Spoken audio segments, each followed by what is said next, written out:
Hello everyone, welcome to another episode of Political Frenemies. I'm Chris Newton, I'm an academic and a former Tory defence policy advisor. With me on the other side of the screen there is my regular co-host, Lib Dem activist and former councillor, Mathew Hulbert. Hello Mathew, how are you doing? I'm good, Chris. How are you, sir? Yeah, okay. Busy week. Well, I say okay. I mean, it's been a really sort of horrible week, really. And yeah, the last couple of days, especially, we're recording on a Friday. We'll get into that in a minute. Has been truly awful. So a mixture of really sadness and I have to say anger as well. But we'll get into that in a minute. With us again, he liked it so much the last time that he's back within a few weeks. Is our Green occasional contributor, Green activist, founder of Green Elects, Daniel Laycock. Hello again, Daniel. Hello, both of you. It's great to be back. Literally, can't believe it. Only a few weeks ago I was on, and next minute you've wanted me back so desperately. Well, what the public demands, Daniel, the public has to get, you know. Well, now, we're really excited because you are actually coming to us from Green Conference, right, in Bournemouth? I am literally in the conference centre as we speak. So it's a really great day so far. It started early this morning, and I got here yesterday. So it's been a great atmosphere in Bournemouth so far. And obviously, only just a week ago, the Lib Dems were here. So obviously you kept the seat warm for us, it seems. There you go. Now, that is the Progressive Alliance working. In tantrum from one conference to another.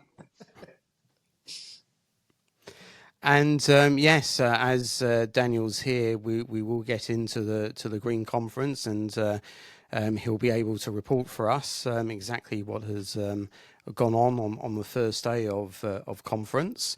In terms of what we're discussing on the show and the rest of the agenda, we are going to obviously discuss the appalling synagogue terror attack and the subsequent protests that happened on Thursday.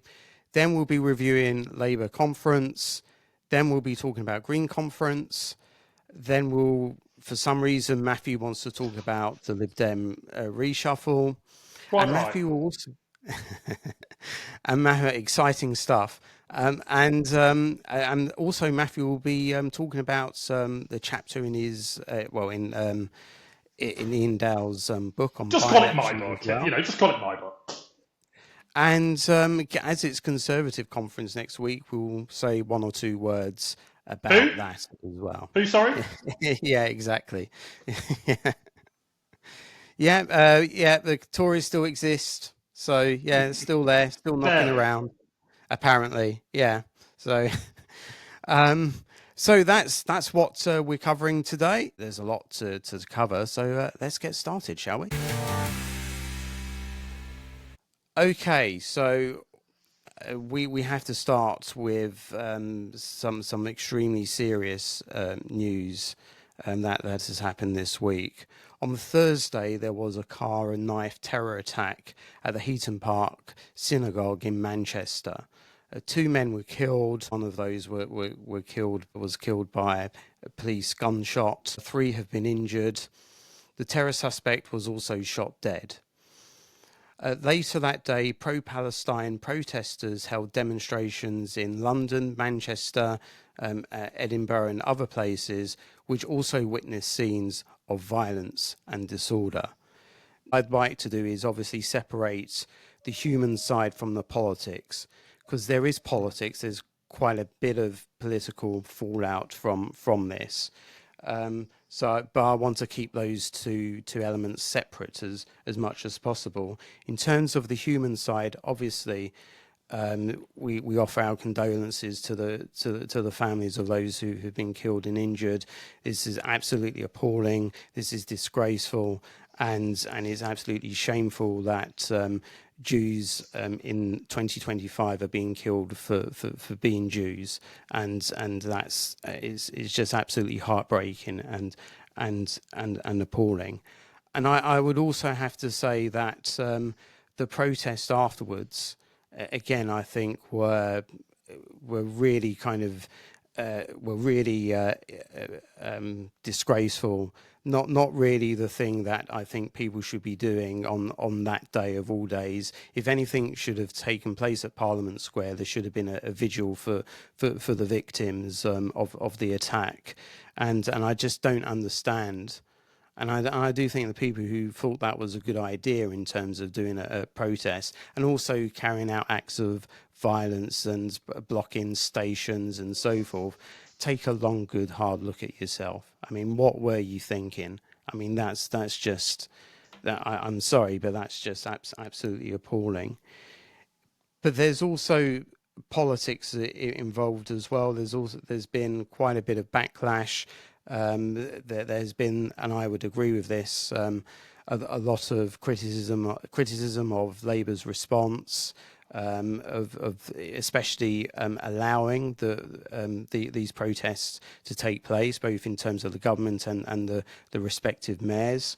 I find that there is a difference between Keir Starmer's response, not kind of naming the ideology or condemning the ideology behind this. And again, we still don't officially know what motivated the attack in terms of this attack. But when the riots happened, he was all too ready to talk about ideology and the far right and so forth. And similar things with Shabana Mahmood as well. Early in the week, talked about the Unite the Kingdom, the Tommy Robinson March. Not a word about anti-Semitism, which you'd thought it was also a serious kind of matter.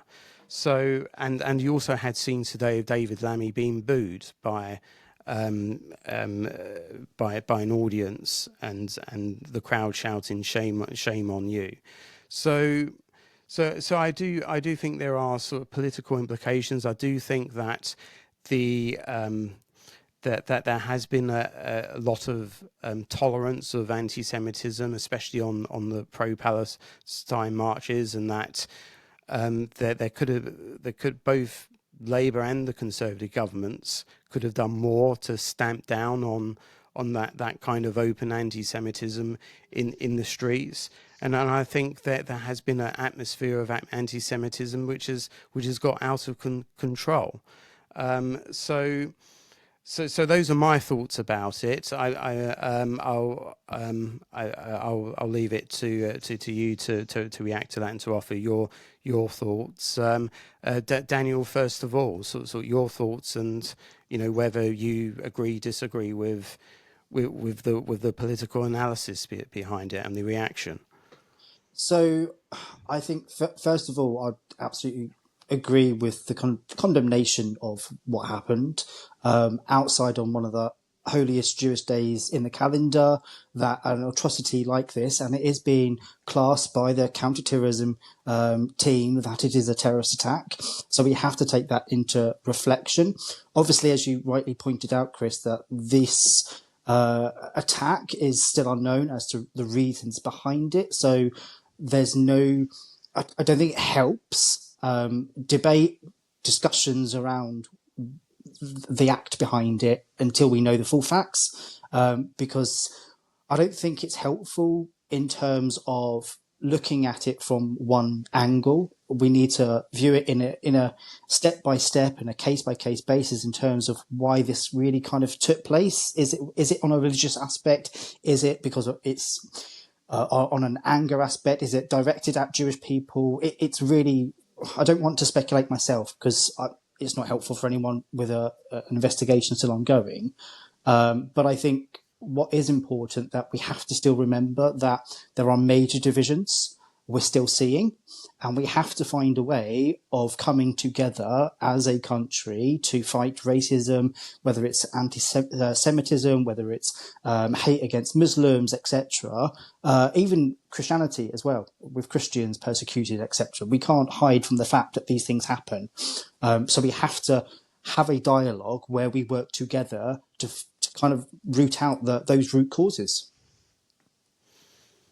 I think British Jews, especially, should understand why this took place, and looking at kind of all of the motivations is an important part of that.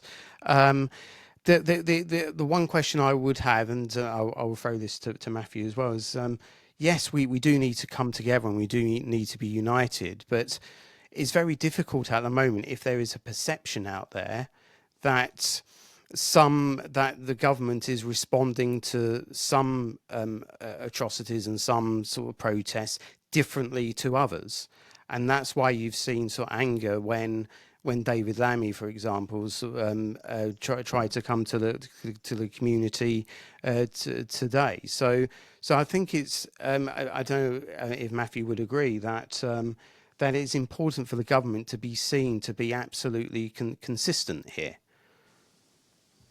So a few things on this. First of all, when I heard about this early yesterday morning, I was appalled by it. And, it just got me thinking that I'm obviously a Christian. I go to a religious building, my local church, every week. I'm there every Sunday, and you fully expect a religious building to be somewhere safe. And somewhere where you can practice your religion in peace. And for that for that on this occasion to not have been the case, especially on the most holy of days for Jewish people, is appalling. And much to my shame, I wasn't aware. I really should have been, but I wasn't until yesterday, of the fact that, and I gather this is the same across the country, that basically all synagogues and such like have to have security because of the level of threat that is posed to them. Yeah. And indeed, apparently, even Jewish schools have to have kind of this level of security as well. And I really should have known that, and I'm a bit ashamed that I didn't. And it shocked me, not because I didn't think that anti-Semitism wasn't a problem, but I didn't quite realise that on a day-to-day basis for Jewish people, it was a problem. And indeed, I heard yesterday that, and I'm sure this was the same around the country, but I heard yesterday that, extra protections had been put in place yesterday, at synagogues in Leicester, just up the road from me. And I guess that just really brings it home. And I go to my Christian CV church every week, and obviously there has to be nothing like that.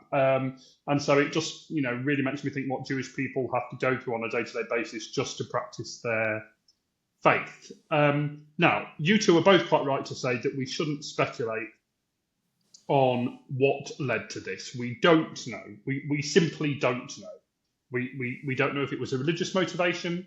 We don't know if it was some kind of issue around any kind of, don't even know how to put this, any kind of personal issue that this person may have. We don't know.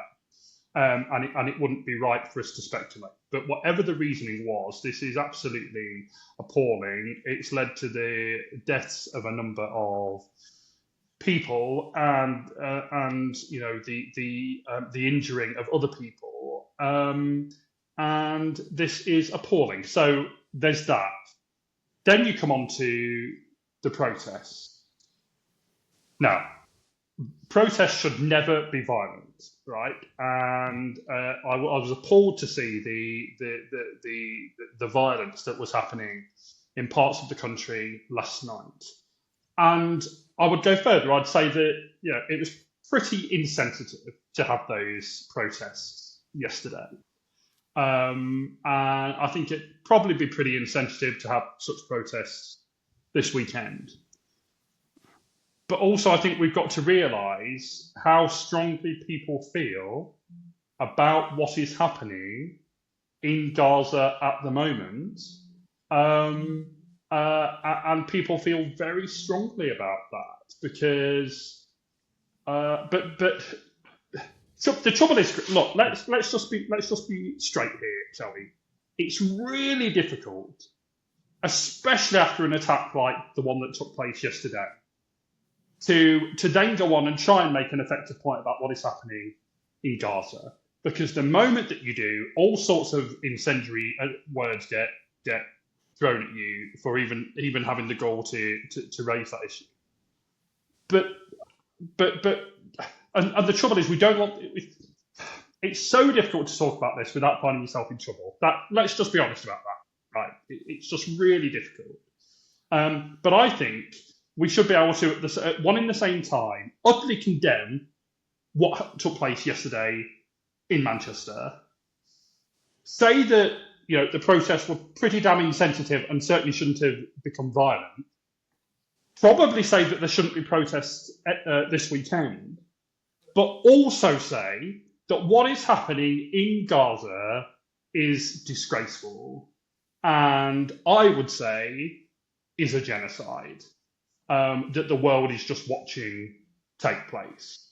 And I think I should be able to say that and to condemn Israeli authorities for the way that they've conducted themselves without having various accusations thrown at me.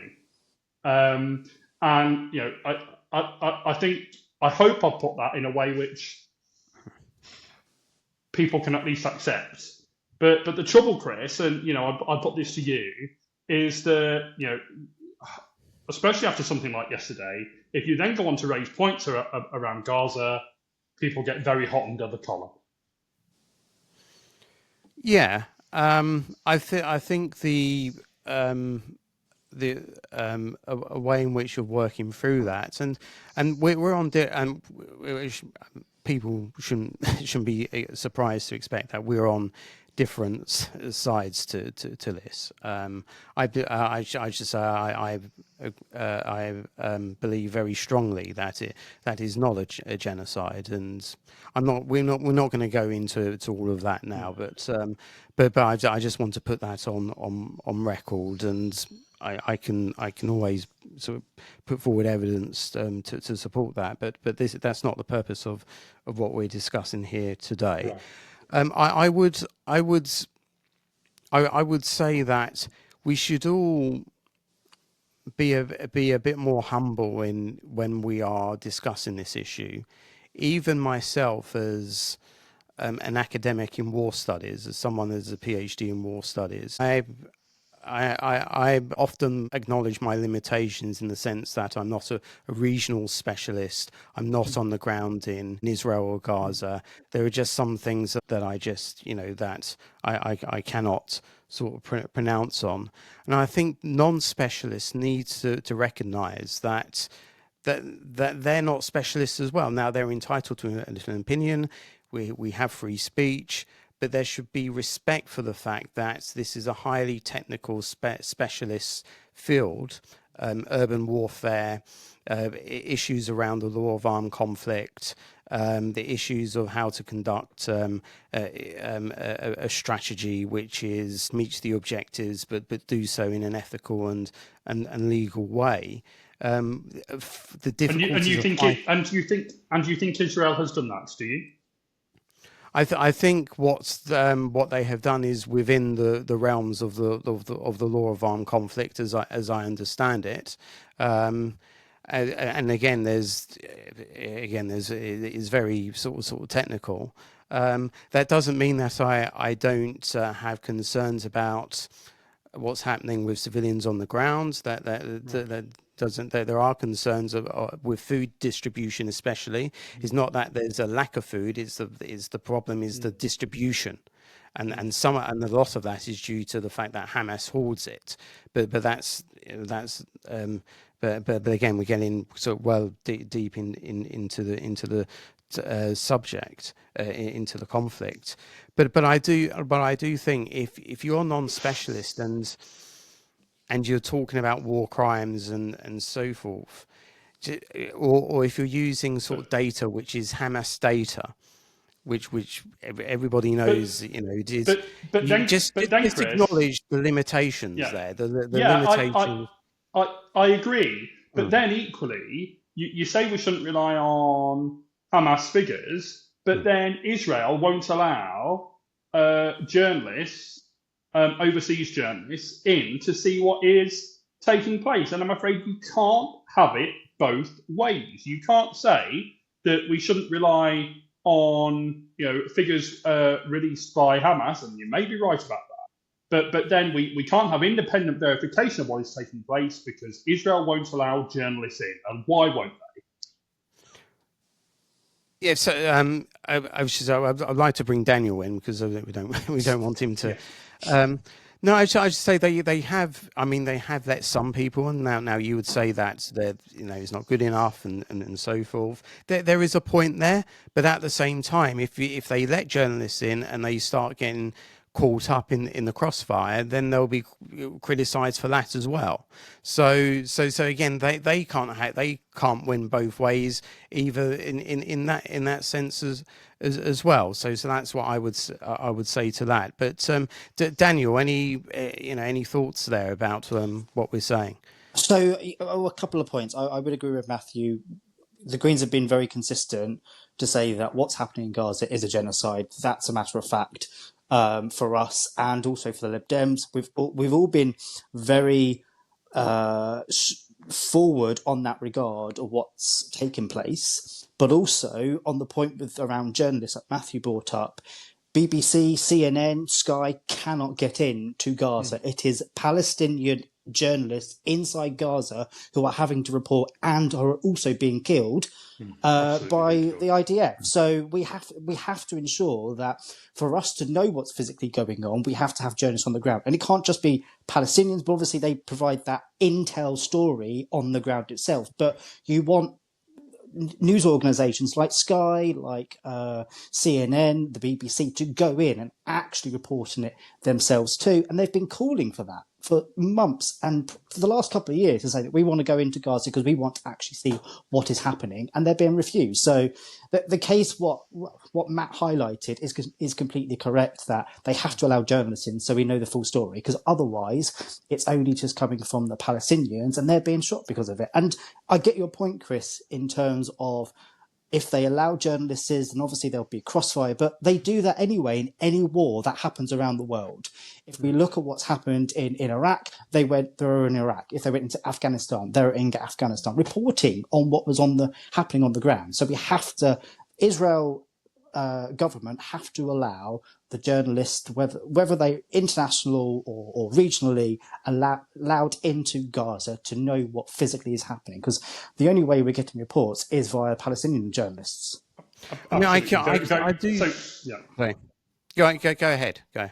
No, I was just going to say that Daniel is absolutely right, and those Palestinian journalists are exceptionally brave. I'm afraid, as I'm sat here right now, I can't quite remember what her name was, but I went to a very moving session at Lib Dem conference where a former CNN journalist turned aid worker was at the session and came and spoke to an absolutely packed room, overflowing room of people that wanted to hear what she was saying. And she'd relatively recently been in Gaza, and she showed us some video. And, I think a number of us were in tears at that session. I mean, it was beyond appalling. I don't quite think we get the gravity of what is taking place in Gaza.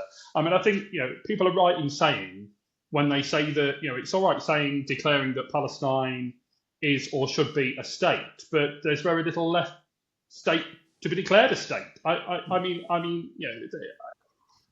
It's beyond horrific what is taking place there. And of course, we shouldn't forget the October 7th attacks, which were absolutely appalling. And I said at the time that Israel absolutely had a right to defend itself, which it did. But the question is the way that they conducted that, especially in over the past year or so. But that session that I attended at the Dem conference was unlike any other kind of party conference fringe I've ever attended, and I think we all just left that kind of in silence because of the impact that it had on us. And I think quite often, having said what we've just said about news reporting, especially as we're not, foreign journalists are not allowed in, quite often what we're being shown on the TV doesn't really reflect what is actually taking place. I I mean, I would hope, Chris, and I know because you're a decent person, that whether you think this is genocide or not, you would accept that what is taking place there is pretty darn horrific, and that there needs to be some kind of resolution. And I guess this is why some people are protesting, because they feel very deep in their heart that what is taking place there isn't acceptable. Now, do I think that it was the best thing to do to be protesting yesterday?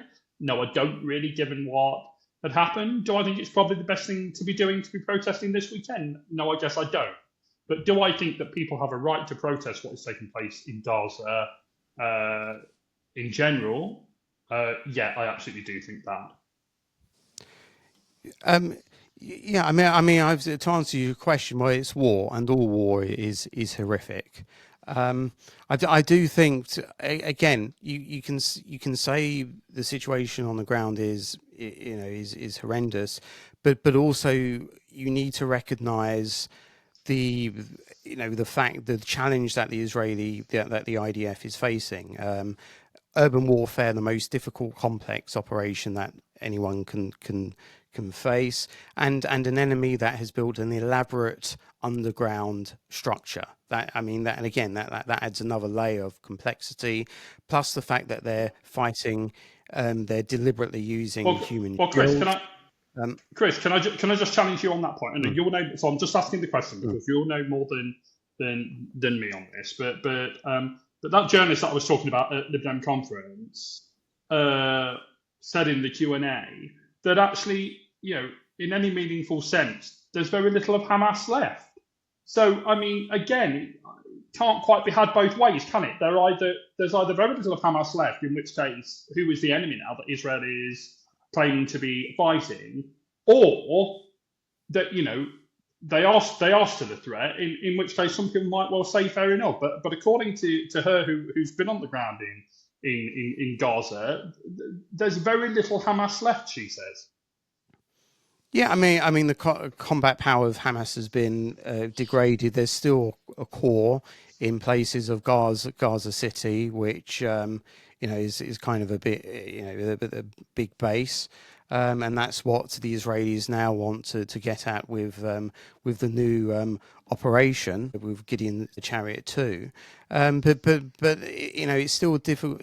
Fighting in urban warfare, even with a smaller force, is still very difficult because of the sheer nature of the terrain in which they're fighting. Plus they're using human shields. Plus there's all of the booby traps, explosives, IEDs, and so forth. So we have to recognise that this is this is a very complex war as well. I would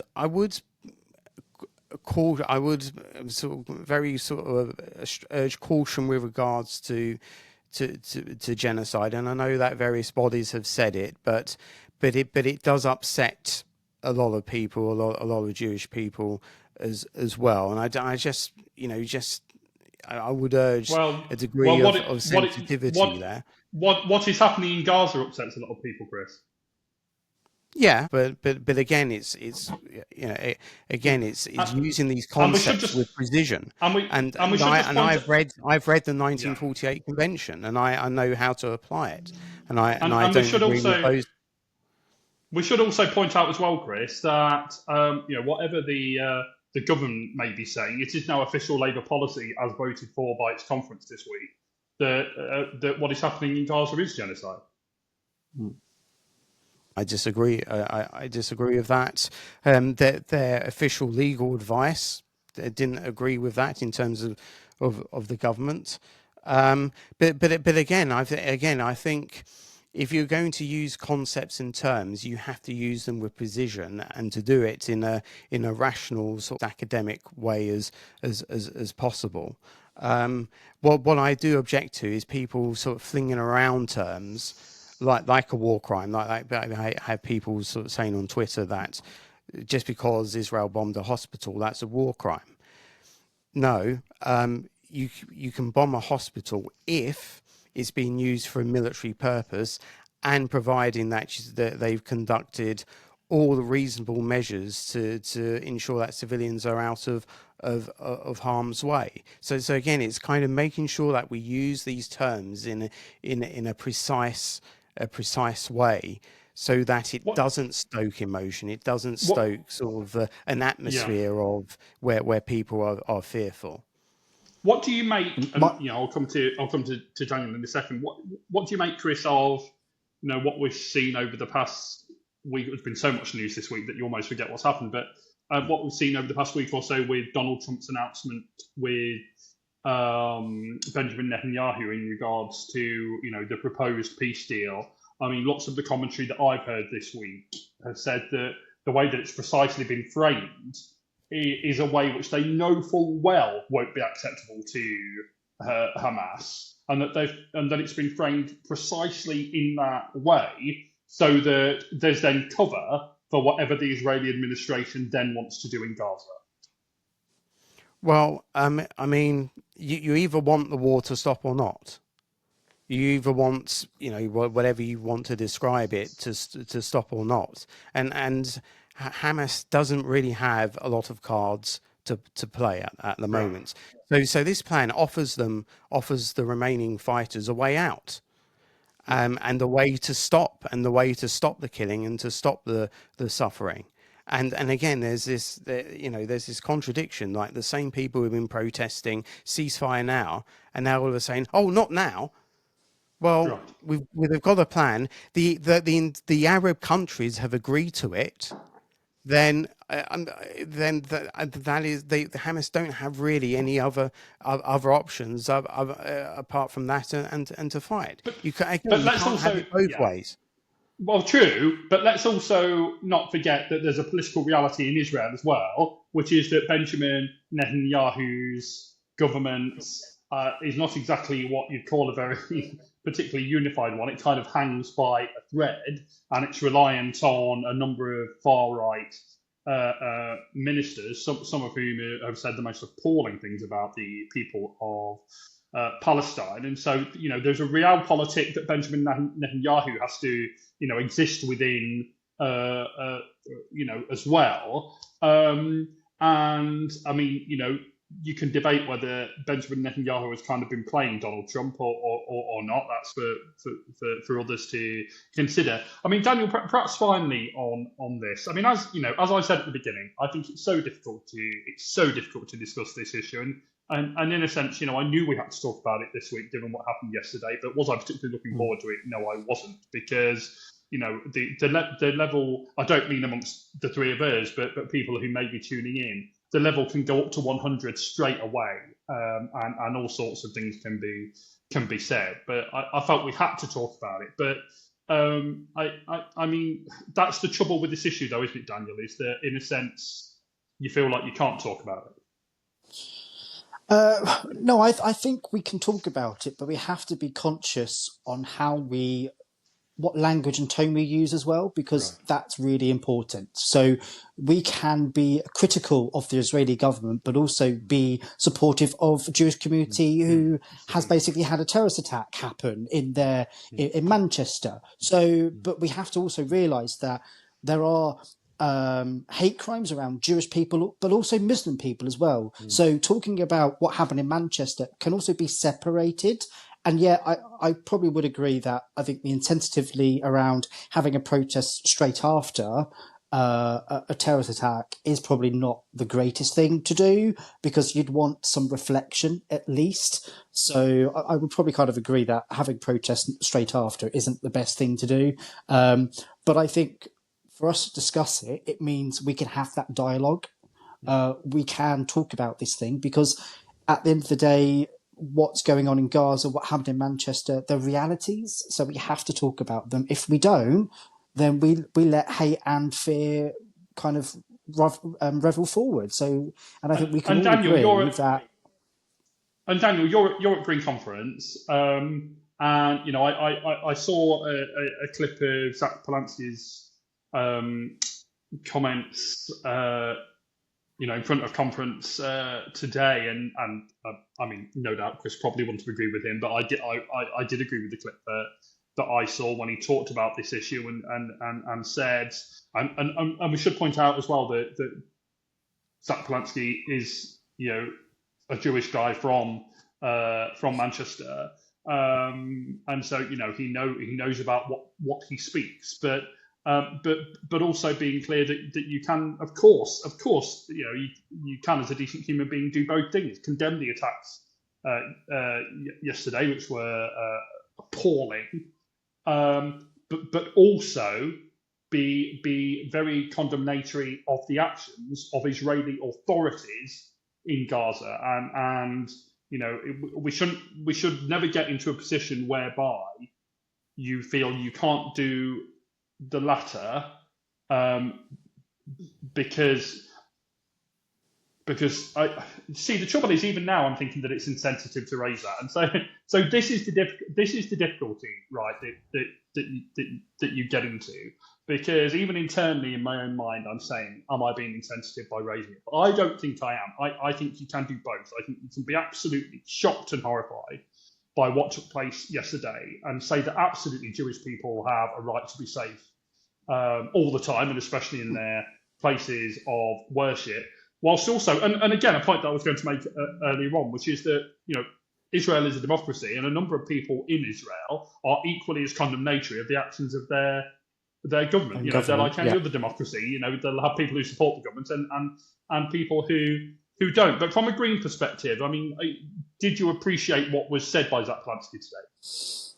No, I did actually, but it also showed that for Zach, obviously being from Manchester, going to school, obviously near where the synagogue was, there is that personal connection. So obviously he spoke to his mum around that as well, just to make sure that she was okay, friends were okay, and family were okay too. So there is that personal connection that we have to also take into consideration, and thoughtfulness as well. So I think the way Zach approached it was the right way to do. But also it does make us all reflect again that terrorist attacks are still happening. Obviously we've had one a few years ago, and this is the first one we've had obviously under a Labour government. So things are very different. And we have not just a new government, but we have a new kind of a society in terms of what's happening in Gaza, but also what's happening in society too. So there's a lot of dynamics around this as well. But I think what Zach said was perfect this morning, really. And Chris, can I ask you? I mean, I saw the clip with David Lammy, and understandable, anger from the community in that area. But I also kind of felt a bit for David Lammy in what do they expect him to be saying? I mean, I thought what he was saying was what I would expect a government minister to be saying. Am I not right about that? Yeah, I think the problem is that we've had a lot of words from the government. We had a lot of words yesterday, and the key theme emerging from that is that we will do everything to keep the Jewish community safe. And then that very afternoon, that very evening, you had anti-Semitic placards and chants on the streets of London, Manchester, and the other places that happened there. So I think that's the thing that they were angered. It's like, well, you said all these words yesterday. Immediately afterwards, Jews were made to feel unsafe again, the very evening in which the attack took place, and so I feel the same. I'm sorry, I don't want to hear it anymore, because their words were absolutely hollow from yesterday. Were absolutely hollow. Why should we trust them? Trust those words again? When especially when they've said, well, the protests are still going ahead anyway on Saturday, and there's this mix up about, well, the Home Secretary is saying that, it's the police responsibility to allow them to go ahead or not, and then the police say it's the Home Secretary's responsibility, or it's someone's responsibility. Yeah. So it's that has really sort of fired people up, and I mean you're right. I don't normally like seeing sort of politicians being heckled, but when you put it into that context, then you can understand the anger, can't you? Yeah, And of course you can understand the anger. I did feel a little bit that David Lammy was in a no-win situation, and ultimately, sometimes politicians are in that. If they don't turn up, they're vilified for that. If they do turn up and say something, they're attacked for that. I sometimes think in a situation like that, politicians do just have to take the flak, the kind of verbal flak, if I can put it that way, that is coming to them. Yeah. That needn't have happened if they had just made a kind of a strong response yesterday. Then they wouldn't have had that. But Chris, as much as we've said, and I think we've all agreed that the protests yesterday were probably a bit insensitive, and that ones this weekend probably shouldn't happen either, given what took place yesterday. But equally, whether we may think it's insensitive or not, people have a right. They don't have a right to violently protest, but they have a right to protest. And sometimes protests will take place in times of great sensitivity. From their perspective, I'm not saying this is my view; it clearly isn't. But from their perspective, they would say that what is taking place in Gaza is still taking place, and they are going to be protesting every week whilst it's happening. But do you seriously think that if something, there was an equivalent attack, do you really think the government would have allowed a Tommy Robinson march that very evening, or a couple of evenings, or a couple of days later? I don't think they would have done. So again, it's that, and again, that's what people are annoyed about. But that's Chris, that is equating, is it not? Is not your question then equating people? And of course, in the protest, you get all sorts of people for all sorts of motivations. I don't deny that for a second. But I think for no doubt for the vast majority of people in these protests, they are just very concerned about what is taking place in Gaza. And are you equating that with people on a far right Tommy Robinson protest? Well, I wouldn't go on one of the marches, but I think on both marches there are people who are genuinely concerned about their issue. Again, I don't see Tommy Robinson as the answer, but there are followers of mine and online friends of mine who go to the marches, and they're entitled to. And they were allowed to have their march. And then on both elements, there are violent, thuggish elements which shout racist rhetoric and all other kinds of rhetoric. Right. We saw that yesterday. But this is and indeed, and we shouldn't have done it, and I think we've all said that. But this is the difficulty. If I can put it this way, and of course I wouldn't want it any other way, but this is the difficulty with living in a free society. When you live in a free society that has free speech, albeit that I'm not a free speech absolutist. I've said that many times. I think we all live within the limits of speech and within the law and within what is acceptable within society, etc. But the police, sorry, but the police have always banned marches they suspected might breach. There's a risk of public order being seriously breached, and they've done it several times over the years. Right. They've done it. So I think they issued 12 banning orders between 2005 and 2012. So they have done it. And I think. I think at the moment, given how hot the situation is, given the inappropriateness of that, I think they should have applied it here. And if it was the equivalent, then I believe they also should have applied it as well. Right, but again, Chris, the police would have been attacked, whatever their decision was. Right. Again, the police and the Home Secretary, whoever it was, took this decision. I think it's probably a combination of the two of them, because you'd expect the Home Secretary to be consulted. But would be attacked either way, because they either get attacked for blocking protests and for blocking free speech and what is supposed to be a free society, or they get attacked for not doing that. And so in a sense, I mean, I wouldn't want to be in their shoes. Let's put it that way. But I think we've all agreed that it was what happened yesterday was inappropriate. So I think they would be within the majority opinion, you know, with especially with regards to yesterday. Daniel, But, have you got any further thoughts?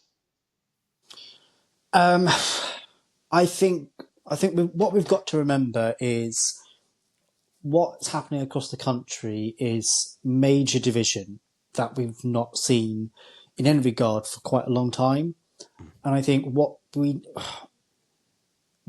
I think we need to kind of remember is that if we're seeing division, we need to tackle that division in a way that we can all agree that whether it's inciting violence, whether it's incited racism, whether it's anti-Semitism, we all kind of have to tackle that in a way where people actually feel safe in society. And currently, no one really does. Everything's kind of going to crap, basically.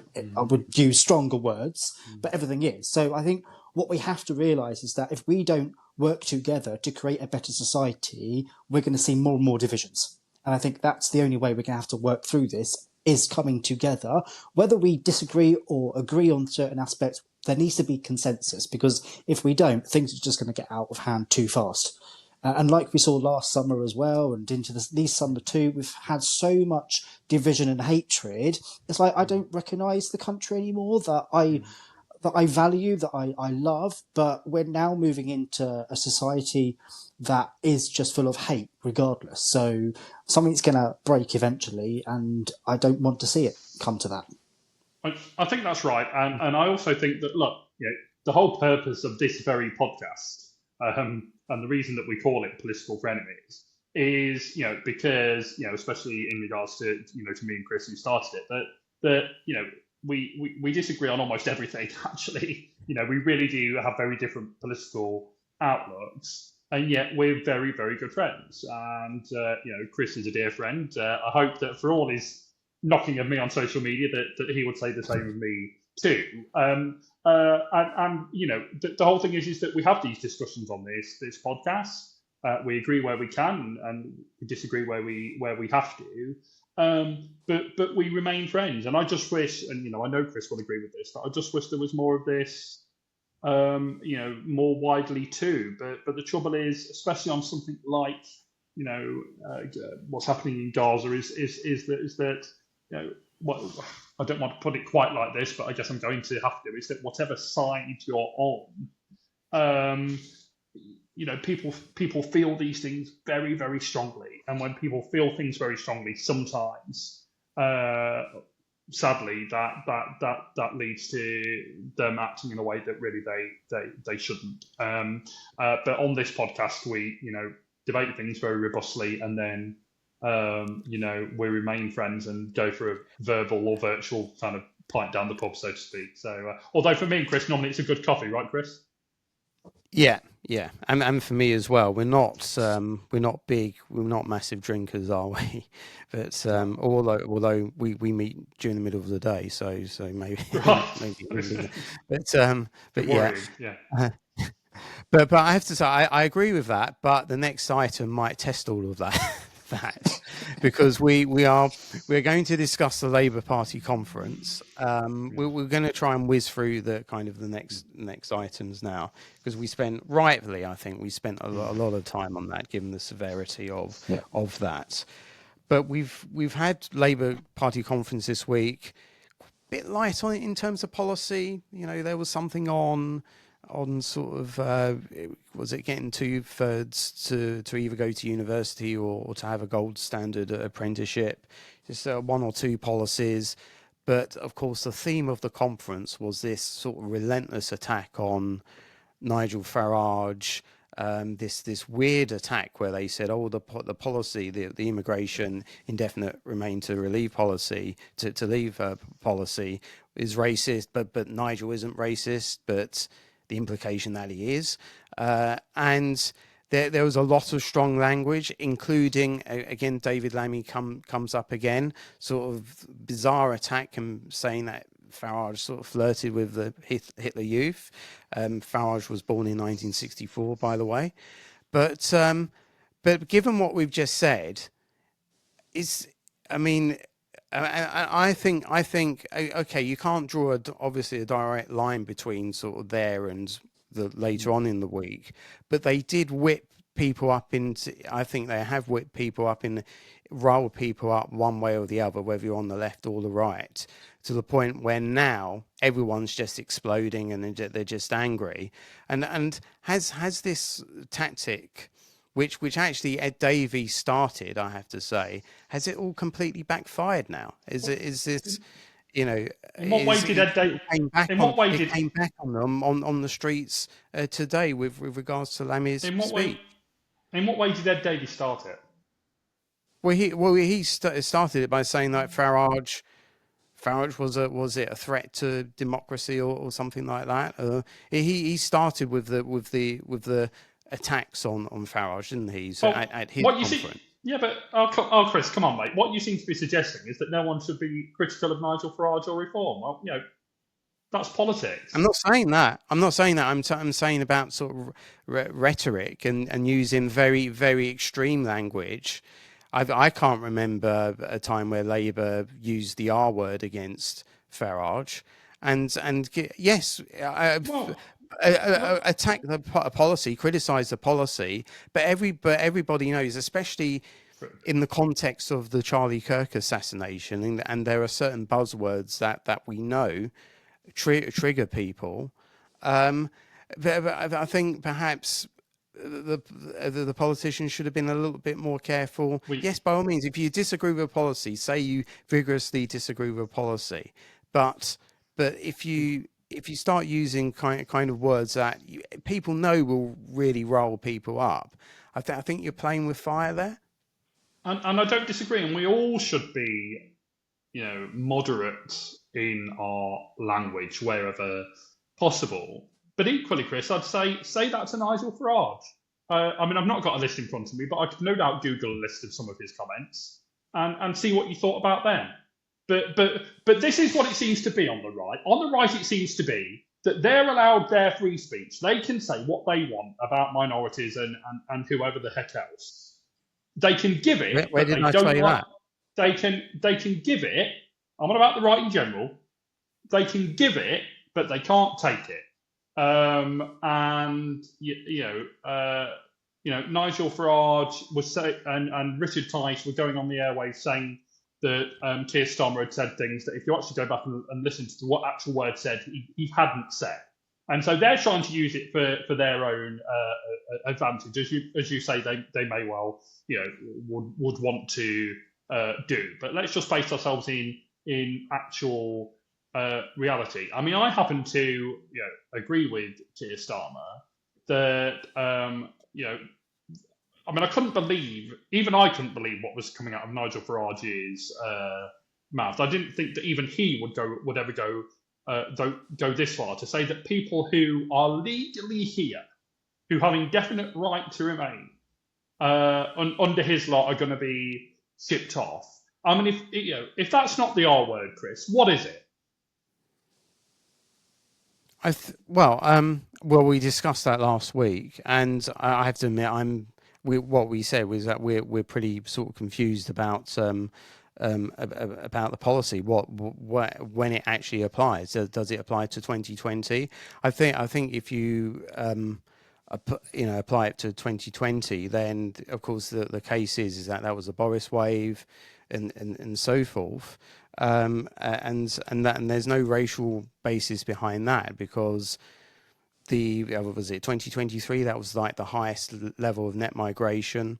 Is a policy based on numbers, not on people's race. And again, it's it doesn't discriminate in terms of the basis of the policy, not race, is it? It's ironic. You're quite right. It's the Boris wave. It's ironic though, isn't it, Chris? That one of the reasons behind Brexit, the Brexit vote in 2016, was immigration and was take back control. And who was one of the great proponents of Brexit? A certain Boris Johnson. And yet, under who did we see the Boris wave of immigration? Well, Boris Johnson, of course, as Prime Minister. But that was Boris's decision. That was Boris's decision. From your perspective. So from your perspective, and of course, I'm very liberal on immigration, so I've got no particular problem with it. But from your perspective, and people like you, Chris, who voted for Brexit to take back control, and to whom Boris Johnson was one of your great heroes in all of that, didn't serve you very well in that respect, did he? Well, that's why he's not liked among Conservatives. That is, I think, a reason why people have gone to reform. A reason why a lot of people have said, a lot of Conservatives have said, despite all of the polling, but Boris would be sort of popular if he became leader. That's why they don't want him leader again, particularly because of that policy. And I would agree with it. In terms of the Farage policy, I would like to put on record. Especially with if you are talking about going back, I think the further back you go, the more difficult it will be, because obviously the paperwork and so forth is not going to be there, and we saw that with the Windrush. So I reiterate what I said last week, is that it's a confusing policy. I don't know what they exactly mean, and there are elements of it that is practical, and that's why I think over time they're going to, and they've already done this, they're tightening up, who actually is affected under this policy. But there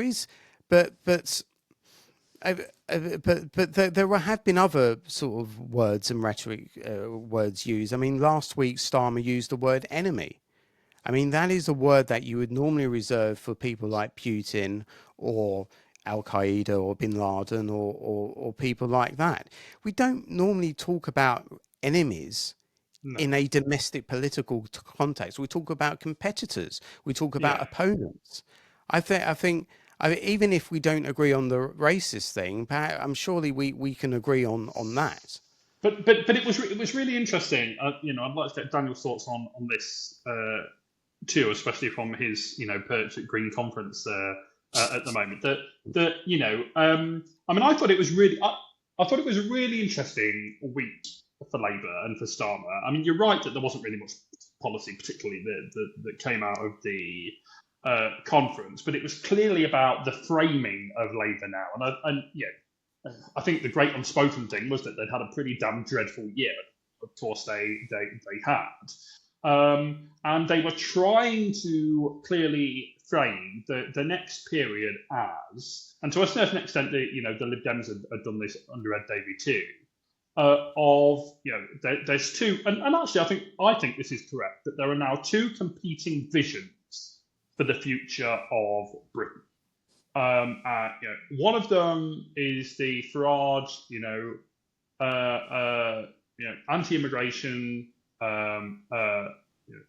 small government. Although actually they want to spend loads and have not told us how they're going to spend it. So whether they actually are small government or not is really up for debate.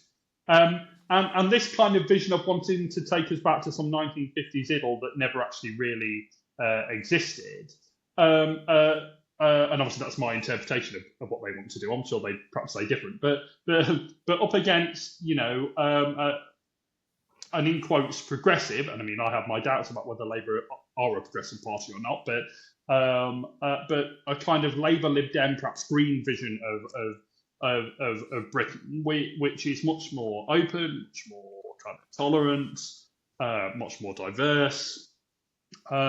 And that he wants to frame it because obviously he knows that the Lib Dems and the Greens are on Labour coattail and wants to start taking Labour seats.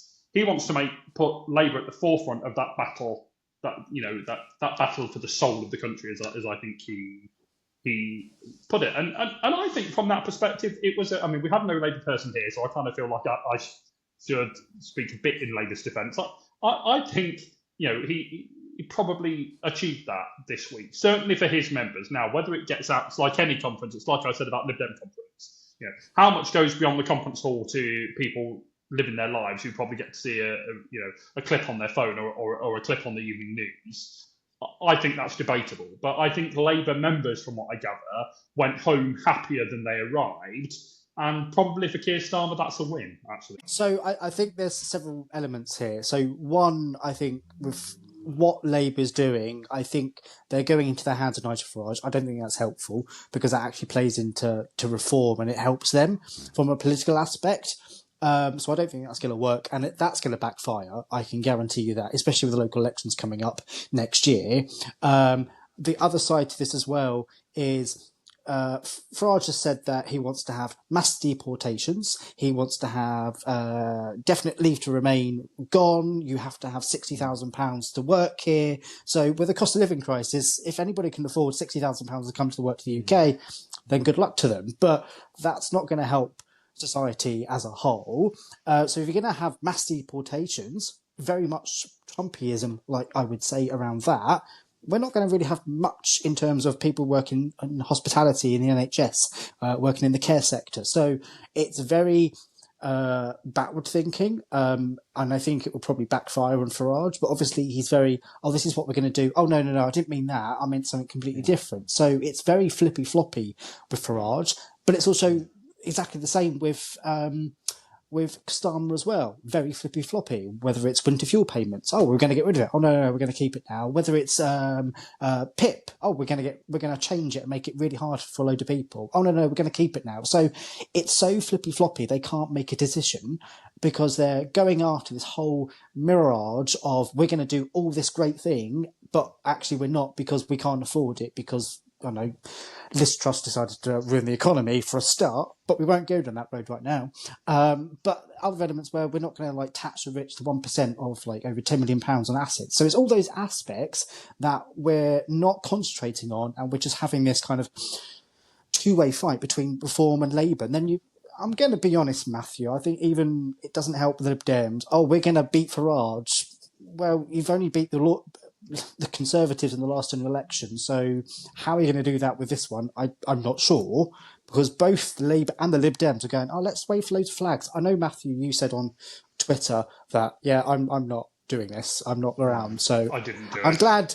No, I know you didn't, so I did see that.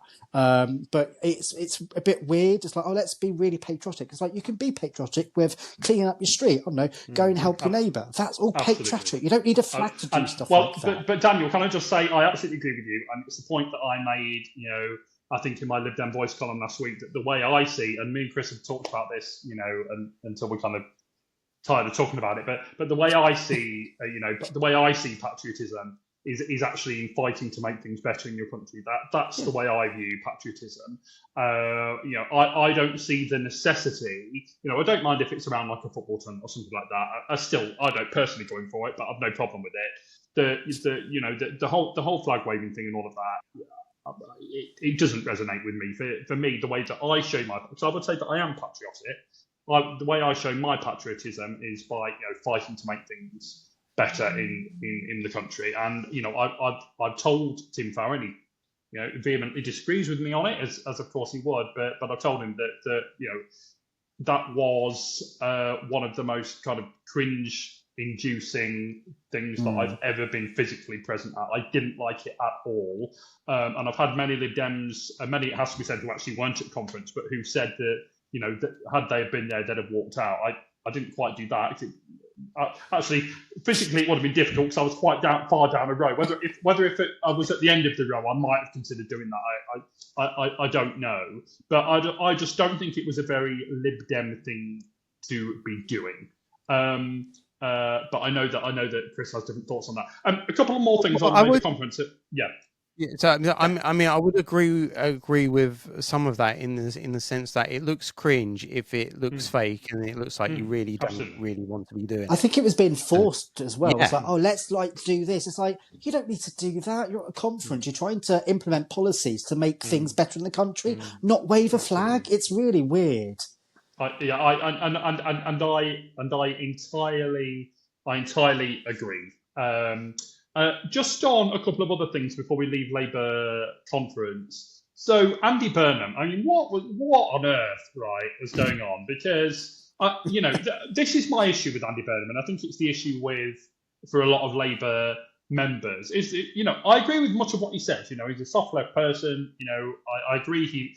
This week he was saying lots of stuff on proportional representation. He was saying stuff on being pro-European. For a moment I thought he was going to defect to the Liberal Democrats, but he didn't do that. But so I agree with him on lots of things. But he did a typical Andy Burnham thing of marching up the hill, find too much heat in the kitchen, right, to mix my metaphors, and then marching back down the hill again.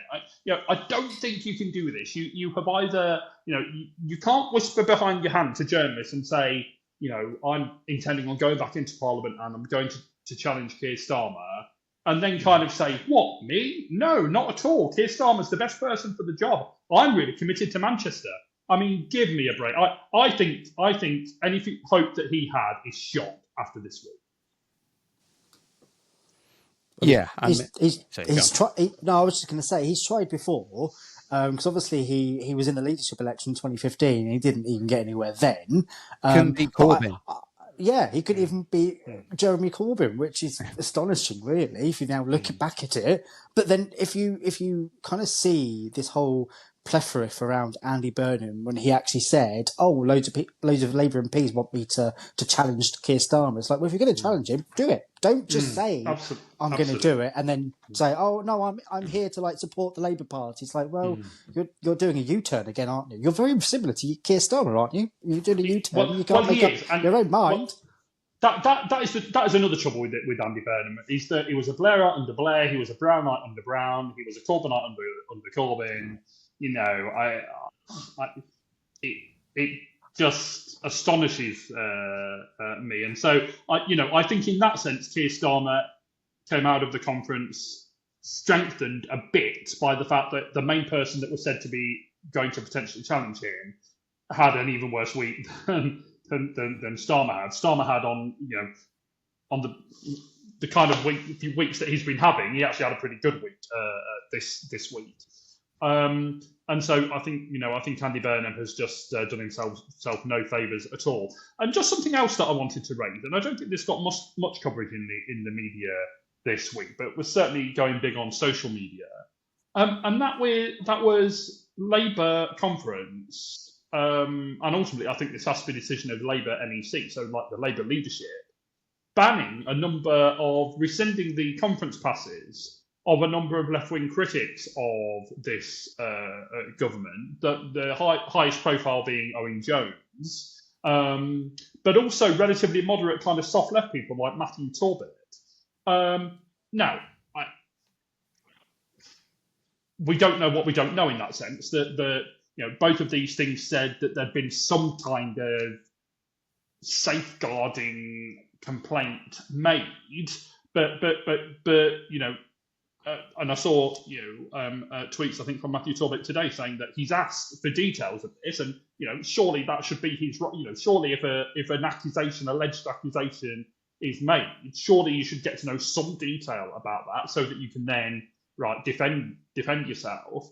And still hadn't had that, and so I think I'm right in saying that he's considering potential legal action if he's not provided with that, because there could be potential reputational damage to him. And so but it seems so. Obviously, saying that point that we don't know what we don't know, but just looking at the information that we've got at the moment, it seems like Labour doesn't like people being critical, people from the left being critical of this government and having them at its conference, and yet it's happy to have, and obviously there are a couple of these broadcasters that I've run myself, so I'm not being critical of them per se, but it's happy to have at its conference GB News and Talk TV and the Daily Telegraph and the Daily Mail and the Daily Express and whoever else, and yet Owen Jones and his little video camera going around conference asking some difficult questions to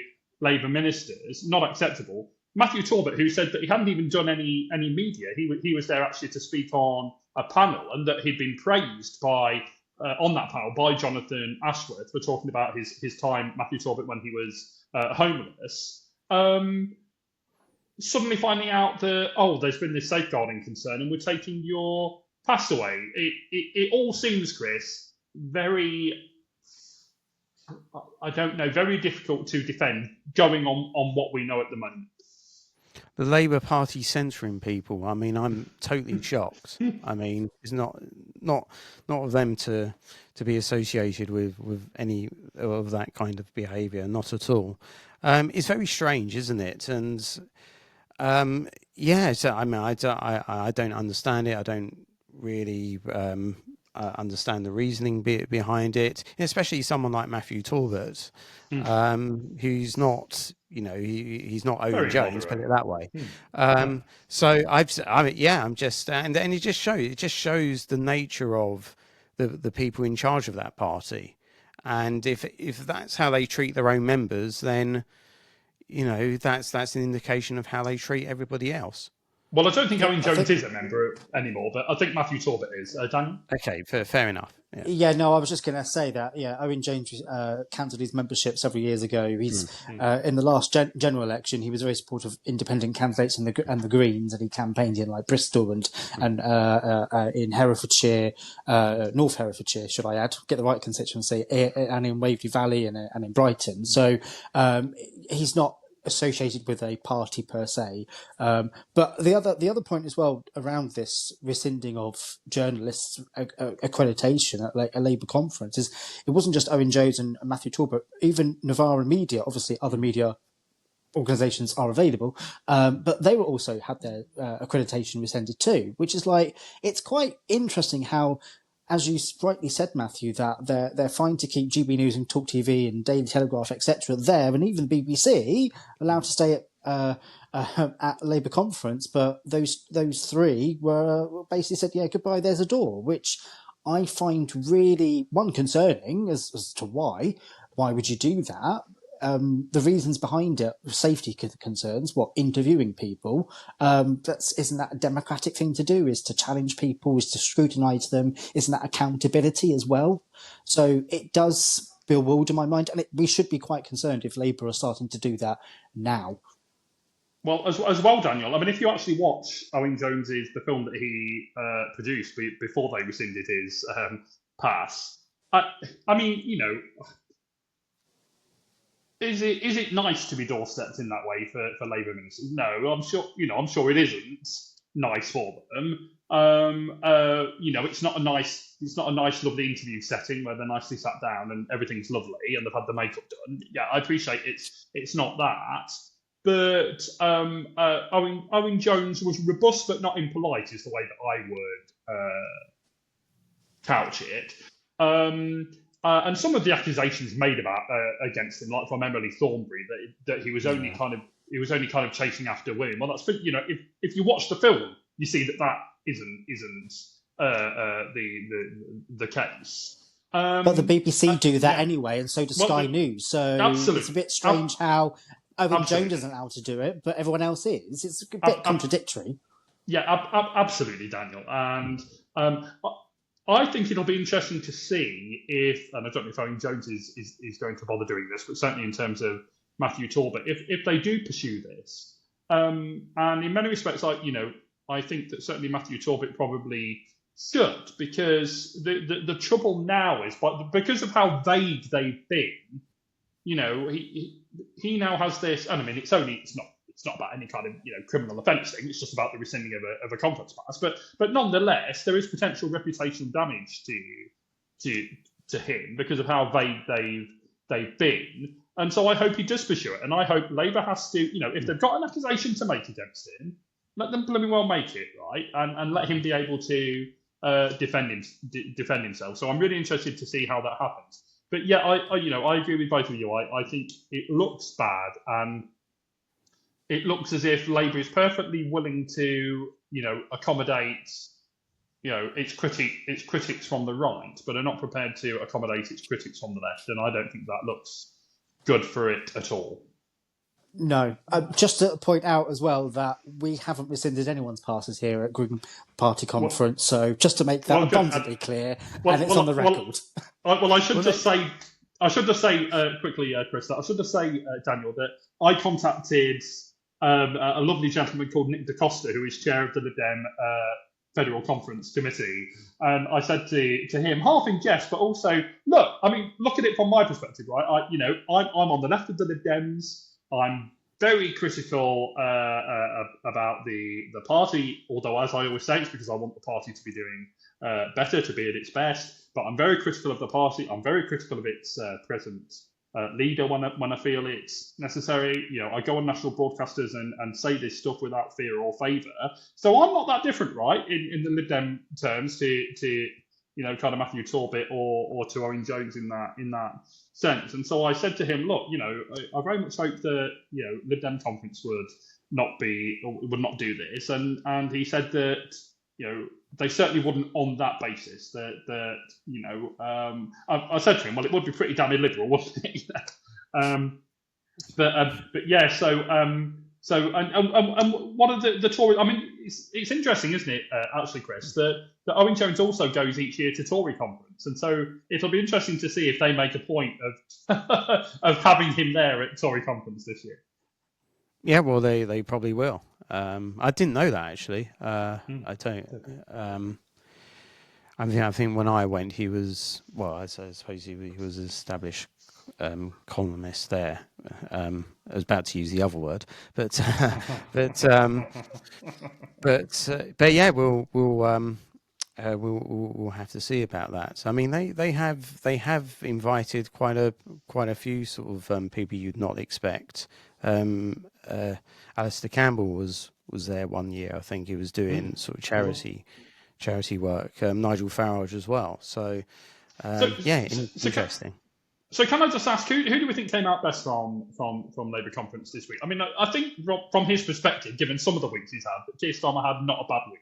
I thought it went okay for him, and I don't think he's a good public speaker at all. He speaks in a very weird way and seems to take breaths in the wrong places. And yeah, so as a public speaker, he's not great. But I thought the speech was perfectly adequate from his perspective, and I think Labour people went home happy, which I think was just about the best that he could hope for. I listened to Wes Streeting's speech. I mean, he's a very good public speaker, and whether you disagree with it or agree with the content of what he was saying is a different matter. But I think he speaks very well, and I think Wes Streeting is playing the long game, right? And I think he's a very, very canny operator, and I think his ambitions remain to one day be the prime minister, but he's playing the long game, and I think he's being very sensible, and I think he probably behind the scenes probably has a good chuckle about the likes of Andy Burnham that, as I say, says he's going to do this and then decided he's not going to do it. I was very saddened. I should just point out, for obvious reasons, given my history, what happened to my mum, that I was very saddened that I don't think there was one mention of emergency care in Wes Streeting's speech, and I think the only reason you wouldn't mention that is because it's not gone very well for Labour this past year. In fact, I think ambulance waits, if anything, have got worse under Labour. So I was very saddened by that, but I thought he had a good week.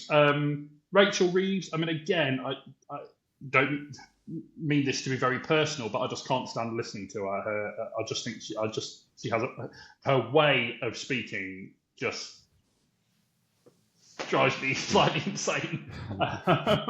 So I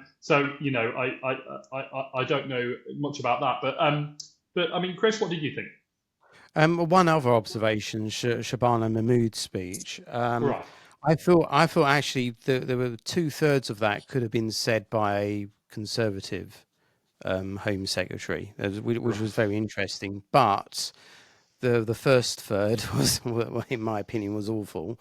There is the double standards with the mention of the Tommy Robinson march, but not the mention of the anti-Semitism, which I think is now sort of coming back to haunt her.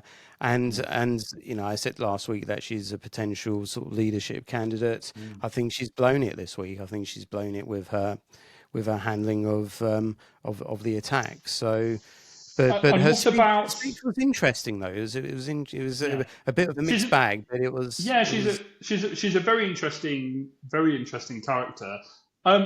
What about the deputy Labour leadership contest? This is really being seen as Keir Starmer's candidate Bridget Phillipson, against. But I don't really know if you can call her the left-wing candidate, given she was in Starmer's cabinet until just a few weeks ago. But the not Starmer candidate of Lucy Powell, and from what I gather, it's pretty close, but that Lucy Powell is ahead. I wonder if the Andy Burnham thing will hurt her, because she is kind of seen as the Andy Burnham candidate. So I do wonder whether that will frustrate her ambitions. But party members, whatever the party, party members like to give the leadership a good kicking, and this is a chance for them to do so, right? Yeah, and I think that's what's going to happen in the end. I think, especially. I mean, whatever traction Starmer may have gained this week, he's completely blown it. I mean, I say again that scene with Lammy today on the Friday. I mean, that's that. I mean, the optics of that is just awful for Labour. So I think whatever. And I also think that the tactic of really going for Farage in that way is going to rebound on them. And as I've said, I think it's already happened with the fact that, okay, they've worked up everybody. They've worked up kind of the left, the far left, and as a result, you're going to work up the right as well. And now they're getting the blowback from that. Let's move on to Green Party conference, and that's taking place as we're recording, and as we said at the beginning, Daniel's there. So you were there. I mean, we're both working, so I've only managed to get sort of snippets here and there. So I'm not really sort of 100% sort of clued up. But what's the atmosphere like there, and how do you think sort of Zach's speech went today, and how the day went? Yeah, so I think conference as a whole has been really quite energizing. We are on the cusp of something, because I think earlier today I got a message to say that we hit 82,000, so we're edging even more closer to the Lib Dems. So be warned, Mathew, we are coming for your membership numbers now. So yeah, we are. It's really fascinating time for the Greens. Obviously at conference, Zach had his main speech today. So he was introduced by Carla Denyer, who was the former co-leader of the party, who obviously stepped down, where Zach won in the recent leadership election with 80%, well, plus 80% of the vote. But obviously Adrian Ramsey couldn't be here today because he's actually at his dad's funeral, who recently passed away. But the conference as a whole has been really boyish, really exciting, fused with a lot of energy. They've obviously had a lot of candidates who are going to be running in next year's elections, like Zoe Garbutt. I'm giving them a shout out now. Caroline Toppin, who's running for the Greens in Norfolk and Suffolk for mayor, and obviously Anthony Slaughter in Wales, who's obviously going after the Cardiff seat in the Senate next year too. But Zach's speech was aimed at every aspect. On how are we as a country, how we can be better, talking about hairdressers, talking about tax. So it was a breadth of different dynamics on society, financial, how we can be not just better as a country, but how we can move forward too. So it was energizing. I think he got probably 8+ standing ovations and 15+ rounds of applause for 45 minutes. So he kept going as well. That was really good. And obviously there were some comical moments in there as well. Don't tell me what they were, because there was a lot to get through that I was trying to listen to and take pictures and record and everything else. But it's been a great first day, and obviously we're here until Sunday. So I think just before we started recording, I was like literally still in the plenary, as we call it, is where we kind of go through voting on motions and making sure we're doing things as a party. So yeah, that went on a bit later. It was a bit late starting, but hopefully we'll get there and get a load of motions passed this year. And Daniel, yeah, I mean, it's a good time for you guys, isn't it? And an exciting time for you. And we were all in fairly good mood at Lib Dem conference, but I think there was also a bit of a feeling that from me and others that kind of, what are we really saying? What is our pitch? And I kind of left the conference still asking that. So from that perspective, at least, the conference wasn't a success, albeit that I had a great time and caught up with friends. I mean, what's the bar for success for this Green conference? Oh, now that is a question and a half. I would definitely say for us, it's then going into next year and into the local elections and the mayoralty, the unitary authorities, etc., that are all coming up. I think that is obviously the leading to the success. So we have got big ambitions as a party. Zach did mention in his speech about we are going after as many seats as we possibly can do, not just at local elections, but obviously in Wales, across mayoralties, etc. So there's a lot of at stake for us, because we do need to surpass that anticipation, but also we need to hit that expectation so we can go into like the next general election winning more MPs as well. So I think they all kind of go hand in hand. But I think for us this weekend, definitely coming out here more buoyant so we can go into the local elections next year.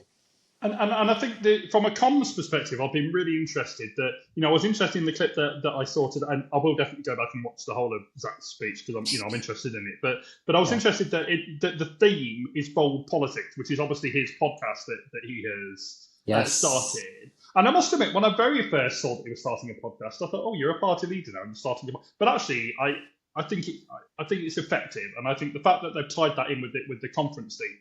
He's really clever, and I think this goes to show that from a comms perspective, it's not all about it's not all of politics comms, but it's a big part of it. We all know that. I think Zach is going to be a smart operator. What I was going to ask you about earlier on, what you mentioned a bit there was Wales and Scotland. I mean, the truth is, isn't it? And I know that Scotland is a bit different. It's a separate party, but certainly in terms of Wales. Yeah. The Greens really do need to make that breakthrough in the Senate, right, next year? Yeah. No, absolutely. I completely agree. And I think that is what we're working towards. So polling is suggesting that we are going to actually make that aspect and reaching into the Senate for the first ever time for us. Obviously, the counter around that is around what Reform are going to do and what Labour's going to happen to them. If they are going to basically lose the Senate next year, then they're in big trouble, and Reform are the largest party. Then the dynamics are going to be quite different. But I think if Anthony Slaughter does win, then obviously that's a big moment for us as a party, because we've been trying to win in the Senate for quite a long time. He is. He's also the Wales leader too. So obviously, as a party, we have England Wales leader, but Wales have been quite of a champion of themselves to say, look, we want our own Wales leader. That's been the case for the past decade or so now. And obviously, Anthony is the elected leader for Wales too. It's very similar to the Lib Dems, where obviously they have a Welsh leader too, and the same in Scotland for Lib Dems. They've got a Scottish leader as well. But obviously, our sister party in Scotland, the Scottish Greens, we are working on the relationship with them too, because obviously they separated from us, shall we say, as an affiliated party, but we are working to get back together and working more closely with them as well. And in theory, I mean, who knows what we're, those. I'm so, I can't wait for next May to see what the results are going to be and to see, how governments are formulated in Scotland and Wales. But in theory, you guys could, get into, obviously in Scotland, the Greens have already been in power and may well be again after next year. But in Wales, in theory, depending on what the numbers look like, I mean, even with just one or two people elected, you could potentially find yourselves, either in government or at least supporting the government if it's kind of applied minority or something, do you think? It's a possibility. There could be a supply and demand agreement, or we could go into government, depending on what the numbers may look like. And it could be just one or two seats. So we'll obviously have to see what happens over the next few months, and obviously into the Senate election next year. But if we are the kingmakers, and that would be quite massive, really, because there could be two effective Greens in government in Scotland and in Wales. But Well, let's indeed, wait and see what happens. and of course, it happened with. I mean, the last time there was a national. This is really geeky of me, but there we are. The last time there was a national Lib Dem minister was Kirsty Williams in Wales. There was. When actually she saved Carwyn Jones's bacon, because there was this. I mean, it's weird to think of now, but there was this vote for First Minister in the Senate where I don't know how Plaid, why they thought this would work, or even got them to, how it came about. But there was a vote where they were putting up the Plaid leader, Leanne. What was her name? Leanne Woods. Leanne Wood, and they got. It was when UKIP were had quite a group in the Senate, and Plaid, the Conservatives, and UKIP all agreed to vote for Leanne Woods. And actually, because I think it was like 30-30, the numbers, and it was only Kirsty Williams voting for Carwyn Jones and saying, no, look, Labour are the biggest party. Carwyn Jones should be the First Minister. That saved his bacon, and she was rewarded with a position in government as Education Minister for 4 years after that. So, I mean, even parties with just one elected member can find themselves in government depending on the circumstances. Yeah, they can. But obviously we'll have to see what happens. And hopefully, you never know, we may do. But just one quick question for me, and it's probably a question that you'd probably expect from me, but Zach has been doing the media rounds. I think he's had quite a few tough interviews, and especially the topic has been sort of the past comments and doings of your deputy leader. I mean, how much of a problem is this going to be sort of going forward? And is this something that's really sustainable for the party, given the nature of the accusations and so forth? So I wasn't aware of what had happened until this morning. So I wasn't on the cusp of everything. I'm not always, unfortunately, I can't be. But I think I know Mathew Ali has actually apologised for his comments. But I do think there has to be some realisation that if we don't get on top of this, we are going to face a potential challenge around Mathew Ali. And if that does happen, then obviously there could be a by-election for our leadership, which would be quite interesting because Labour's having one right now for their deputy. But obviously that'll have to be challenged.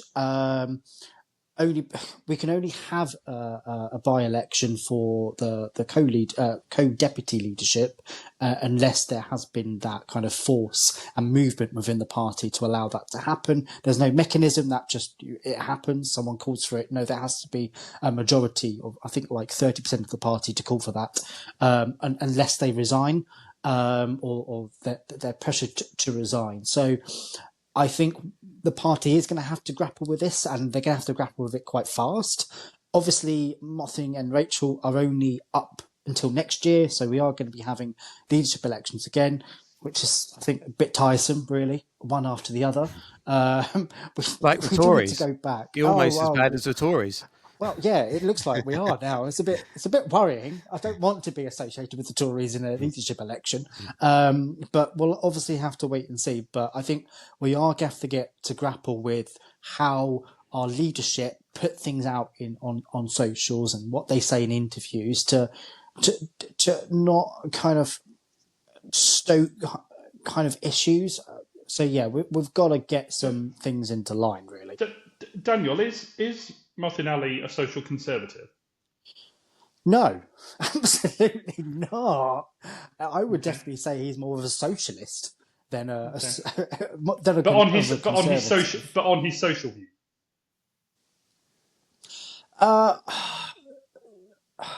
So I think, well, not that I think, I know that he's very supportive of trans people, of LGBT people, of those who are disabled, because I think he has stated actually in his election that it's not just about one issue, it's about all together, and they're intersectional as well. So yeah, he's not, I don't see him as being a conservative. I would see him as a socialist and standing up for all marginalised people. But Yeah, as you said, yeah, I think we're going to have to get a grapple with what's going on anyway. That's my opinion. I never quite understood how it worked. With you have sort of people who are very sort of socially traditional and very socially liberal. I just don't know how that how that works. But but that's like a lot of parties though, isn't it? I mean, it's interesting that even in reform, right? You've got their new chair, Dr. David Bull, who I know a little bit from talk, who has said that he's really quite social. He's a gay man. Yeah, he's really quite socially liberal, and yeah, obviously chairs this party, which is really quite socially conservative in the main. So political parties are funny things, and people are attracted to them for numerous reasons. Some of which you may think are contradictory, but I guess that's just the nature of these broad brush, political parties. So Daniel, I think certainly day one seems to have been as successful, and I see no reason why the next couple of days shouldn't be so. Also, I guess. Whereas for the Lib Dems still, and sometimes, I'm saddened about this, I think we should be going after Labour more, but we're still focusing on, Tory seats. That seems to be where our focus is. I guess for you guys, it really is a big concentration on Labour seats, right? But I would probably also say Liberal Democrat seats as well, because there's a lot of Liberal Democrat seats out there too. How dare you? We're coming after everyone. But I think for us as well, we've got to take into consideration the threat from reform. Because if we don't, then obviously they could take seats away from us as well at the locals next year. So we're in a very different political system now. It's a 5-party system. It's not as a 2 or 3 system anymore. So all parties have to think differently. Even the Conservatives are going, the reform's the threat now. It's not Labour. It's not the Lib Dems. They've got reform on their doorstep as well. So this is why politics has dramatically changed in a really short time span, and I don't think anyone was ready for it. So we're all going to have to try and grapple around that to see how we can tackle reform, take Labour seats, and even Lib Dem seats. Sorry to say, Mathew. Shocking, absolutely shocking. Well, we look forward to seeing your tweets, etc. over the next couple of days, Daniel. And so do you feel? Perhaps my final question on Green Conference is this: do you feel that given the new energy that you've got with Zach, do you feel that there is new interest in the conference? Because sometimes it can fit. I mean, I remember going to Lib Dem conferences when we were in government, and whatever you thought about that period, there was certainly a lot of attention for us at conference.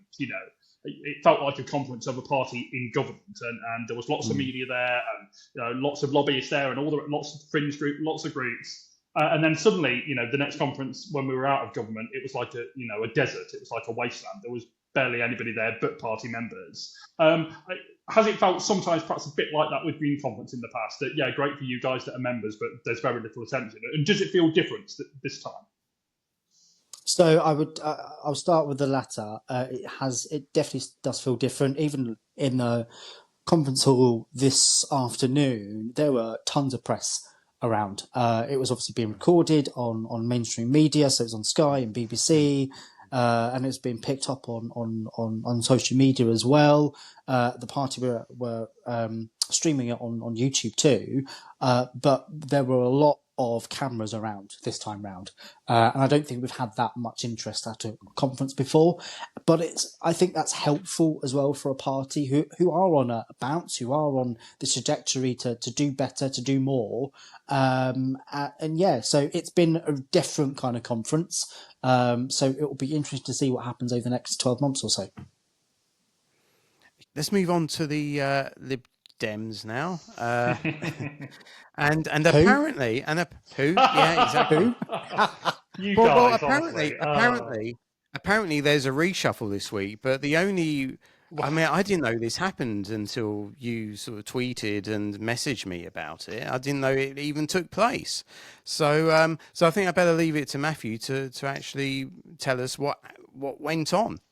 So the reason that this happened, and it was kind of under the radar, but it was a big thing for us loyal band of Liberal Democrats.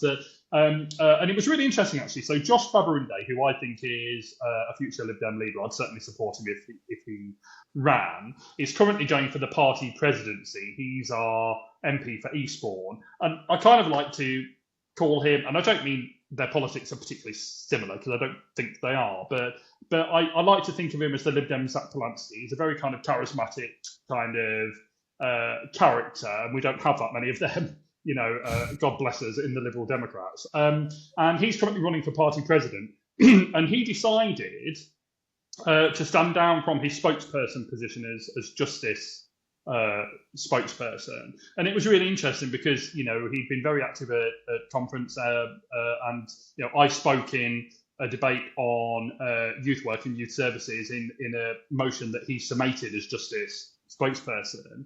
But he put out a tweet this week saying that he'd love being Justice spokesperson, but that he wanted to concentrate on running to be party president. Now, you might think, okay, and indeed, okay, but it's also the politics beneath that. And, I don't think Josh would say this himself, but it was said to me at conference by, quite senior Lib Dems that, he's running to be president because he wants to be party president, obviously. But if you think this is just about the party presidency, you're being naive. I mean, this is a first step to him ultimately, and I don't, I'm not suggesting he's going to challenge Ed Davey or anything like that. But as and when I think a position comes up for the party leadership, I think Josh Faberunde will be going in for that. And I think that's one of the reasons why, he stepped down from being a party spokesperson to concentrate solely on making sure that he does become the next Lib Dem president. So that is what caused a reshuffle. Now, I guess what Ed could have done, he's just done a very minor reshuffle and just replaced him. But he did a kind of much wider one. I won't go into too many of the details, but my friend Max Wilkinson, who was our DCNS spokesperson, he's now a Home Affairs spokesperson.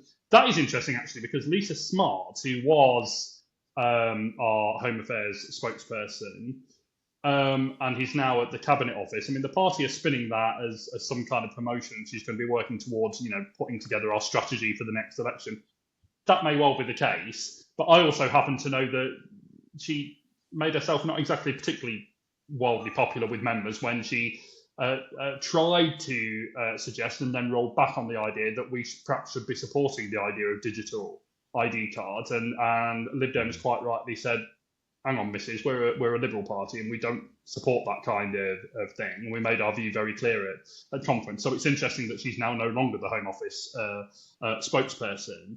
But also what I'm told, and I've got to be careful about this because, it was told to me in confidence, but if I can put it this way, it was told to me by a very senior person in the party. And I alluded a bit to it on last week's podcast, but it's been proven by this reshuffle that there are EDS people, in inverted commas for those listening, and there are not EDS people. And the Ed, I'm told, values loyalty above all else, and people who don't rock the boat, and people who don't speak, who don't say things necessarily that he doesn't want them to say. Now, I think for a Liberal Party, that's pretty concerning. And the way it was put to me by this very senior person is that people are kind of put in the freezer by Ed if he feels that they've, for whatever reason, given him cause to think that they're not I don't even think it's about not being supportive of him per se, but are not kind of towing the line. And so it's interesting that there's been very little reporting of this, so I think this is a little bit of an exclusive for us. It's like to be portrayed that we're a jolly band in the Lib Dems, but I think it's going to be interesting with some of our 72 MPs over the next period to see how much they do speak out, not necessarily against Ed's leadership, but just on issues. And I'm also told that there could be, I really won't see very much on this because it was kind of said to me in confidence, but there could be some interesting appointments to certain places of certain people outside of the reshuffle, which might not go down very well with Lib Dem members. So all I can kind of say is that, it was a very interesting reshuffle. I mean, for most people, why should they care? And again, that's the big problem with the Lib Dems at the moment. But what's interesting for me is not so much, the moving of the deck chairs on the top team of the Lib Dems, but those who are being left out of that. And there's some people that I know in the parliamentary party who are very talented individuals and who are not part of Ed's team, and I don't know why they're not. And so that's very concerning for me and for other Lib Dem members. So I just thought, Chris, that it was worth with me having a little bit of intel there. That I should just share that with you because I think I said last week, didn't I, that I felt that Lib Dem conference and again I say again, Ed's place in history is secure. He got our biggest number of MPs ever as the modern Lib Dem party, 72 seats. The largest third force in the Commons in a century. His place is secured. But I do feel, and this has only reconfirmed this to me, this reshuffle, that this past conference should be, in my view at least, the beginning of the end of his leadership of the Lib Dems. Yeah, I enjoyed you saying that, but the problems that you highlight, I mean, at least your party's big enough to have those problems now. Well, true. You couldn't exactly have those problems when you had single-digit MPs. Yeah, no. Yeah. No, that's very true. Any thoughts, Daniel? I would agree. Obviously, Ed Davey is boss of the party at the last general with all of his stunts. And I think, what was it? There was some poll that came out going, should Ed Davey continue to do stunts? And people were going, yeah, no, not anymore. I think you need to be taken more of a serious party. It's good from a press aspect and a PR aspect, but in a longer term perspective, I don't think it will work because people just go, oh, it's the Lib Dems doing stunts again. So I think there has to be a change of their comms, and I think they're now having the similarities that we had for the past several years, where we weren't ahead on comms, we weren't being bolder and better. I'm using the words bolder now. Gee, wow, he's very on message, bless him. Yeah, I didn't even mean to say that; it just happened. I'm going to blame Zach now. It's all Zach's fault. It's cottoned on to me. That's the issue. It's cottoned on to me. I thought I was going to be doing non-stick to messaging parts, but never mind. So I think the Lib Dems have got some work to do in terms of their comms to kind of be on message and have something that people can go, yeah, I really agree with this. I'm glad that's not happening because it's great for us because we're getting a load of attention. So, and I know that a lot of Labour members have left the party. There's been a lot of defections over I think it was about 5 defections just last month alone of councillors. So there was 3 in Bermondsey, not Bermondsey. Where was it? I can't remember now. That's typical. Never mind. You can tell I'm on form today. So I think the Lib Dems have got some work to do around their comms. Our comms have massive changed in the last month or so now, and it's quite nice to see. So hopefully we can keep that going for another 12 months. And then another thing just to point out as well is that, and again, I know this appreciate might be a name that people don't recognise, but in Lib Dem circles is a very popular person. And that was Vicky Slade, who's a member of parliament, who was our local government spokesperson, and who I think the broad consensus is that we felt she was doing a very good job in that role, holding the government to account on cuts to funding for local councils, etc., and the reorganisation of councils. She has been summarily dropped from that position, and it was suggested to me. I'll put it no stronger than that. That it was because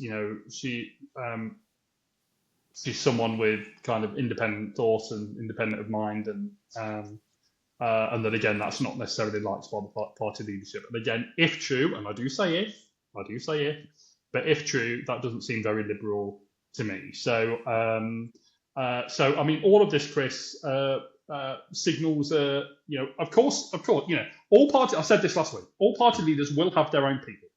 Of course, they will. But that's one thing. But freezing people out in quotes, to me doesn't sit very well, especially if it's for apparently no good reason. And so it'll be very interesting to see, Chris, if Lib Dem MPs do perhaps start speaking out more publicly on some of these things. Yeah, we haven't really seen it much so far, but it is interesting. It is a kind of thing that you get with all leaderships of all parties, that kind of thing. I'm not saying it's good. In fact, quite the reverse. I hate that kind of thing, but it is something that you get. I mean, same things happening with Starmer, Kemi, so they've got their own people. They freeze people out as well. So it is, unfortunately, it's just part and parcel of politics. But I'll keep you updated, okay? Yeah, Mathew there with some Political Frenemies exclusives. I'm not quite sure who will be interested in them, but he's got exclusives anyway. Ouch! But, that hurt. Do you see what he's like, Daniel? I agree with him for a change. Honestly, you guys. Oh dear. I tell you, being a Lib Dem to make up for that, Mathew has a chapter out in a new book, British by-elections 1769 to 2025, published by a backbiting publishing and edited by Iain Dale. So, indeed. So, my friend, would you like to tell people about what you've written? Well, indeed, this is so. I mean, whoever thought that? And as I say, I've got to, I've been saying tongue in cheek that I have a book out, and in one sense I do, but of course, really, it's Iain Dale's book. And he very kindly, bless him. So this is, of course, Iain Dale of LBC fame, who's publishes so many books every year, and I was absolutely delighted that. When he asked me to write a chapter for this one, and I would say this, wouldn't I? But guys, I think this is a perfect book for the political obsessive in your family, or indeed for you if you are that political obsessive, and a great gift for Christmas. British by-election 1769 to 2025, the 88 by-election campaigns that shaped our politics. And I'm one of the 88 authors. And so I'm amongst names such as Sir John Curtis, very famous, Eleanor Goodman, formerly of Channel 4 News, James Heal of The Spectator, Simon Heffer, Andrew Marr, all sorts of great folks, and other people known to me, like Michael Mullaney, our local parliamentary candidate for the Lib Dems here in Hinckley and Bosworth, and my lovely friend Will Timmins, former Conservative advisor, and so Tim Shipman of The Spectator. So lots of big names, and my name's in there as well. So I've written a chapter, and actually it was quite a chapter to write. It was unlike most of the other by-elections covered. So I write the chapter on the Batley and Spen by-election of 2016, which a little bit goes back to some of what we were saying earlier on, which was obviously the result of the terrible act of the murder of Joe Cox, of the political violence against the former Labour MP Joe Cox, and so it was quite a difficult chapter to write because most of the parties, quite rightly, the mainstream parties, didn't stand in the subsequent by-election, and those that did stand against the Labour candidate Tracy Brabin, now the Mayor of West Yorkshire and former Coronation Street actor, were kind of hard right fringe parties and independents, and it was quite, by all accounts, it was quite a nasty by-election campaign. But yeah, so I write about that in here. But it's to be published in a properly published book, to have my words under my name in a properly published book, has been a really special moment for me. I never thought that. It's one of those things that I always think, I'd love to write a book, but where do you begin to do that? So the next best thing, I guess, is to be in a friend's book and to have my words published there. So I do hope that lots of political obsessives obviously will watch or listen to this podcast, and if you're looking for a gift for you or your friends or family this year, I hope you'll consider British By-Elections by Iain Dale, and hope you'll turn to my chapter first. No, okay. I actually think people will, because I think, as you say, it's a very in modern, contemporary British political history. It's a very important one, and of course, off the back of an extremely sort of awful.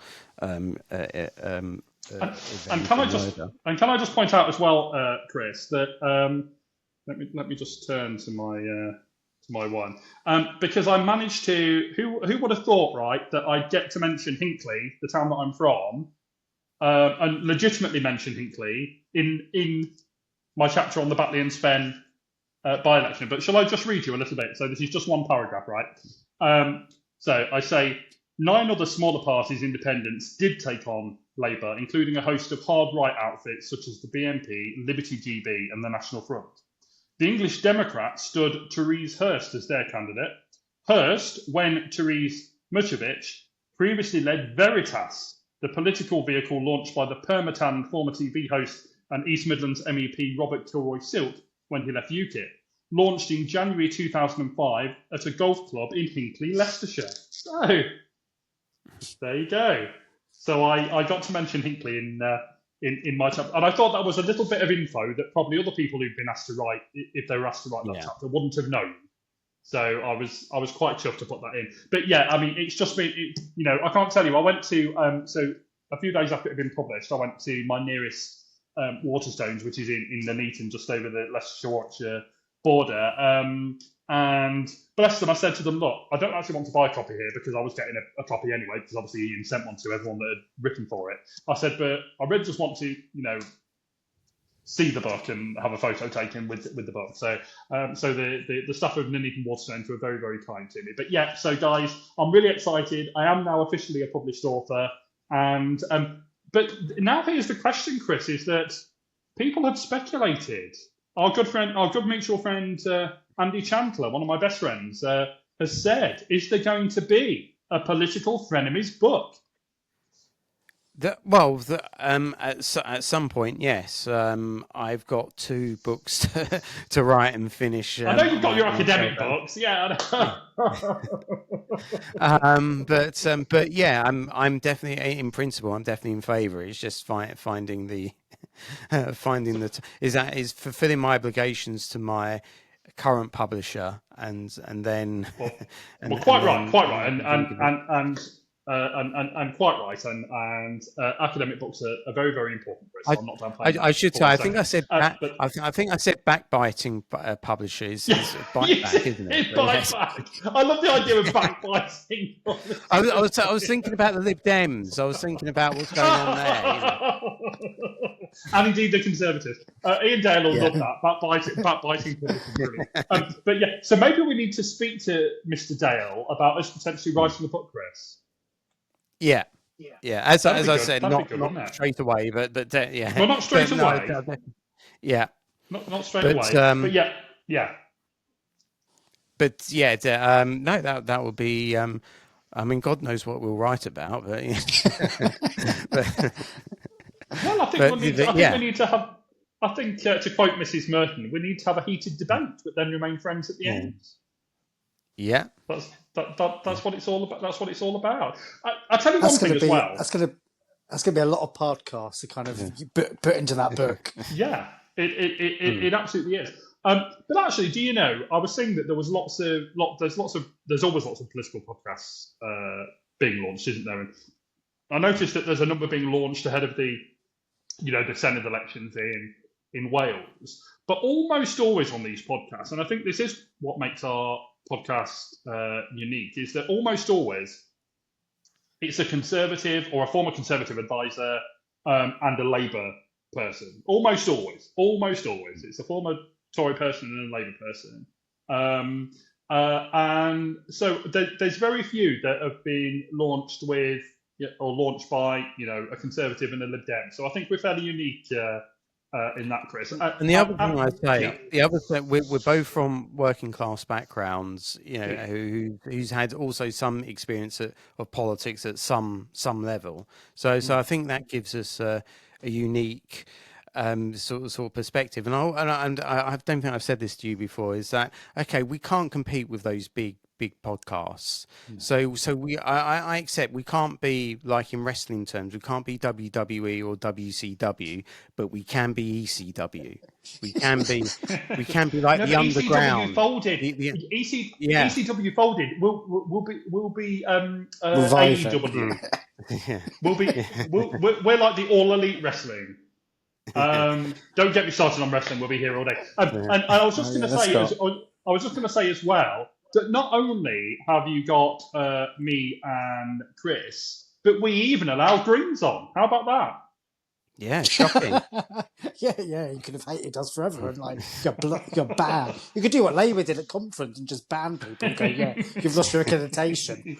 Well, but can I just say as well, we do need I'm stressing this again. We do need a new Labour contributor after Chris Carter, bless him, had to leave us after only one appearance, actually, because he's now a candidate for the Senate for Labour for next year. And we wish him well in terms of, obviously I can't, people should vote Liberal Democrat, but we still wish him well in his campaigning.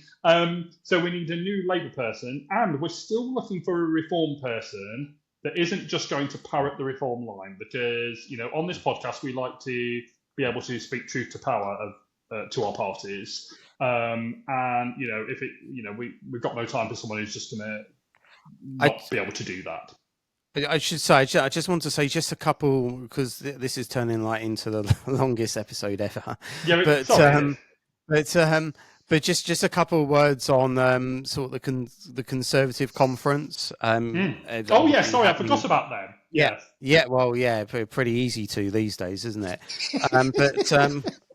But that echoes kind of what I want to say, and that is that I think Kemi has to pull out an outstanding conference out of the bag. Otherwise, maybe not straight away, but it will be the beginning of the end. So I think she's put herself into a very difficult position where she has to be an outstanding conference, and it has to be a David Cameron sort of 2005, 2007 style speech. Is she capable of that? She isn't known for it. I did actually like her speech last year, and I kind of warmed to her after that. But we'll have to see. She's not known for her speech making, for her speech, for her oratory skills. So she will have to do something very extraordinary indeed. But we'll have to see. But this is crunch time. This is really serious stuff, because the Conservatives are looking into the abyss, and something has to happen. Something drastic has to happen. Well, it's really interesting, Chris, because actually, obviously a totally different set of circumstances, of course it is, but it's almost parallel, almost a century on, for what happened to the Liberals. That they just went down the Swanning, and there's no guarantee that just because you're a major political party that you remain a major political party. No guarantee of that at all. And the polls should be scaring the Tories to death. And I think you're quite right, Chris, that from a Conservative perspective, something needs to change. Now, in terms of Kemi Badenoch, I don't know how much you saw of this, Chris, but from all accounts, her regional round with ITB regional programmes was pretty disastrous. So I don't think that was a very good start pre-conference. And it goes to the point about sort of, I think, what Iain Dale told us in that she doesn't like doing interviews, and this is why she doesn't like doing interviews, because she says things that perhaps she doesn't mean, or get something wrong, and then and then kind of all the media focuses on that, but. And then she reduces her media appearances and her interviews, and as a result, it creates a vacuum by which Farage then fills. So I don't know what the answer is there, because I assume she's having some form of media training. Is she just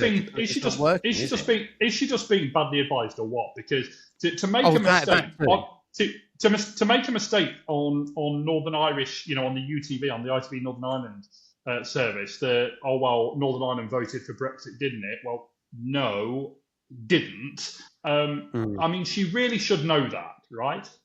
She should, but I should imagine what happened is that she got things muddled in the heat of the moment, and she just got things muddled. That's what I should imagine that would have happened. And yes, I mean, unfortunately, it's, as you know, Matthew, is like when the red light comes on, the pressure's on. And it's difficult and it's tough, but the problem is that if you're at that level, you're supposed to you're supposed to be able to cope with it better.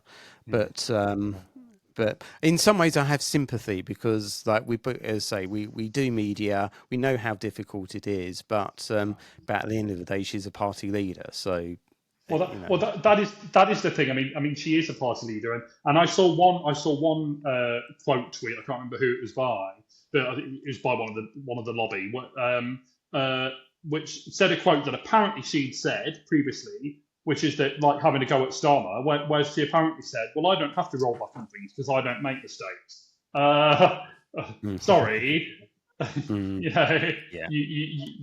quite clearly do, and so even saying things like that, I don't know if she's projecting or what, but it's just a little bit weird.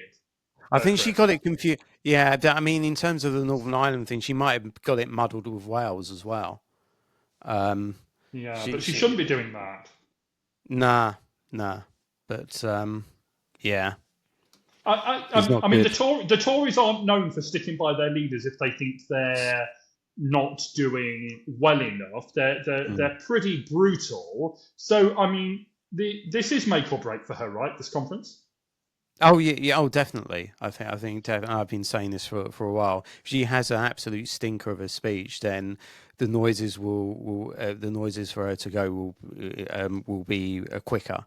She might be able to stave it off if she has a decent, I'd say an outstanding speech, but they're really far behind. Farage has established himself and the party as the party, not just of the right, but out in front, and that's almost impossible to overcome, I think, at least in the short term. So we could be in the position, and if going back, a year or so, this would have been unbelievable to think of. We could be in a position, couldn't we, where after next May, the Labour leader, the Prime Minister, the Tory leader, probably less likely, but even possibly the Lib Dem leader, could all be changed, right? Yeah. I'd agree with that. Yeah. I'll make a prediction. I reckon after May, Kenny will be gone. I think Starmer will probably stay on for as long as he can, but I think he'll be gone by 27. And I think Davey, I'm not sure when, but I think it will be a moment of if and when, not the moment of if he'll go. It will be the when he goes. But I reckon by 27, I think Davey will be gone, because I don't think the party want him around until the next general. But I think then the question is then going to be, who's next? Well, in almost all of those cases, in fact, but we all know that in politics, no matter what situation a party is in, there's always people who want to be the party leader. There always is. And there'll be, whether it's someone we know or someone we don't particularly know, there'll be people who have ambitions to lead their political parties. There's no doubt about that at all. But it makes it really exciting and interesting for political podcasts, isn't it? So. Yeah, that's definitely the case. Yep. Oh, okay, right. Mathew, do you want to say your little bit at the end? So what I normally say is, and it's almost become like a catchphrase, is do all the internet-y things. Please like, please subscribe, please tell your friends. I mean, me and Chris and the whole team are really delighted that our numbers are going up. Chris is quite right in saying that, look, let's face it, there's lots of political podcasts. People have lots of choice, and so we really appreciate that people take the time to watch or to listen to this podcast. So the numbers are ticking up, and we really appreciate that. And people especially love our shorts. And can I just point out that a certain Dr. Newton likes to claim that the reason they don't always reflect very well on me is nothing to do with him and all to do with AI. Is that right, Chris? Yeah. Well. I mean, I've barely featured over the past few weeks. I know, I've loved it. That's partly. Well, I cannot say why, but yeah, no, but I have been a mixture of kind of stuff that I remember and AI. There you go. And we've got some really good guests coming up as well, so do look out for that. And this is something that is often question that I get from my friend Karen Lindsay, the editor of Lib Dem Voice, my editor at Lib Dem Voice, saying, when is there going to be some women on Political Frenemies, Mathew? And she's quite right to ask that, because it's been very bloke-tastic, this podcast, and I think that's kind of not really good enough, And so we're doing our best, aren't we, Chris? There will be some fabulous women coming on over the rest of the series, hopefully. Yeah, and I think we both have people in mind for that. So do watch out for that. But thank you, Daniel. Thank you again. It's been really good. It's been really great to get your perspective and to get all of the gossip from the Green Party conference. Direct from the Green Party conference. Yeah. This is it. This is live. That's it. It's done. Beat that, you lot. Thanks very much for listening. Do join us again next week, and we'll see you again on the next episode of Political Frenemies.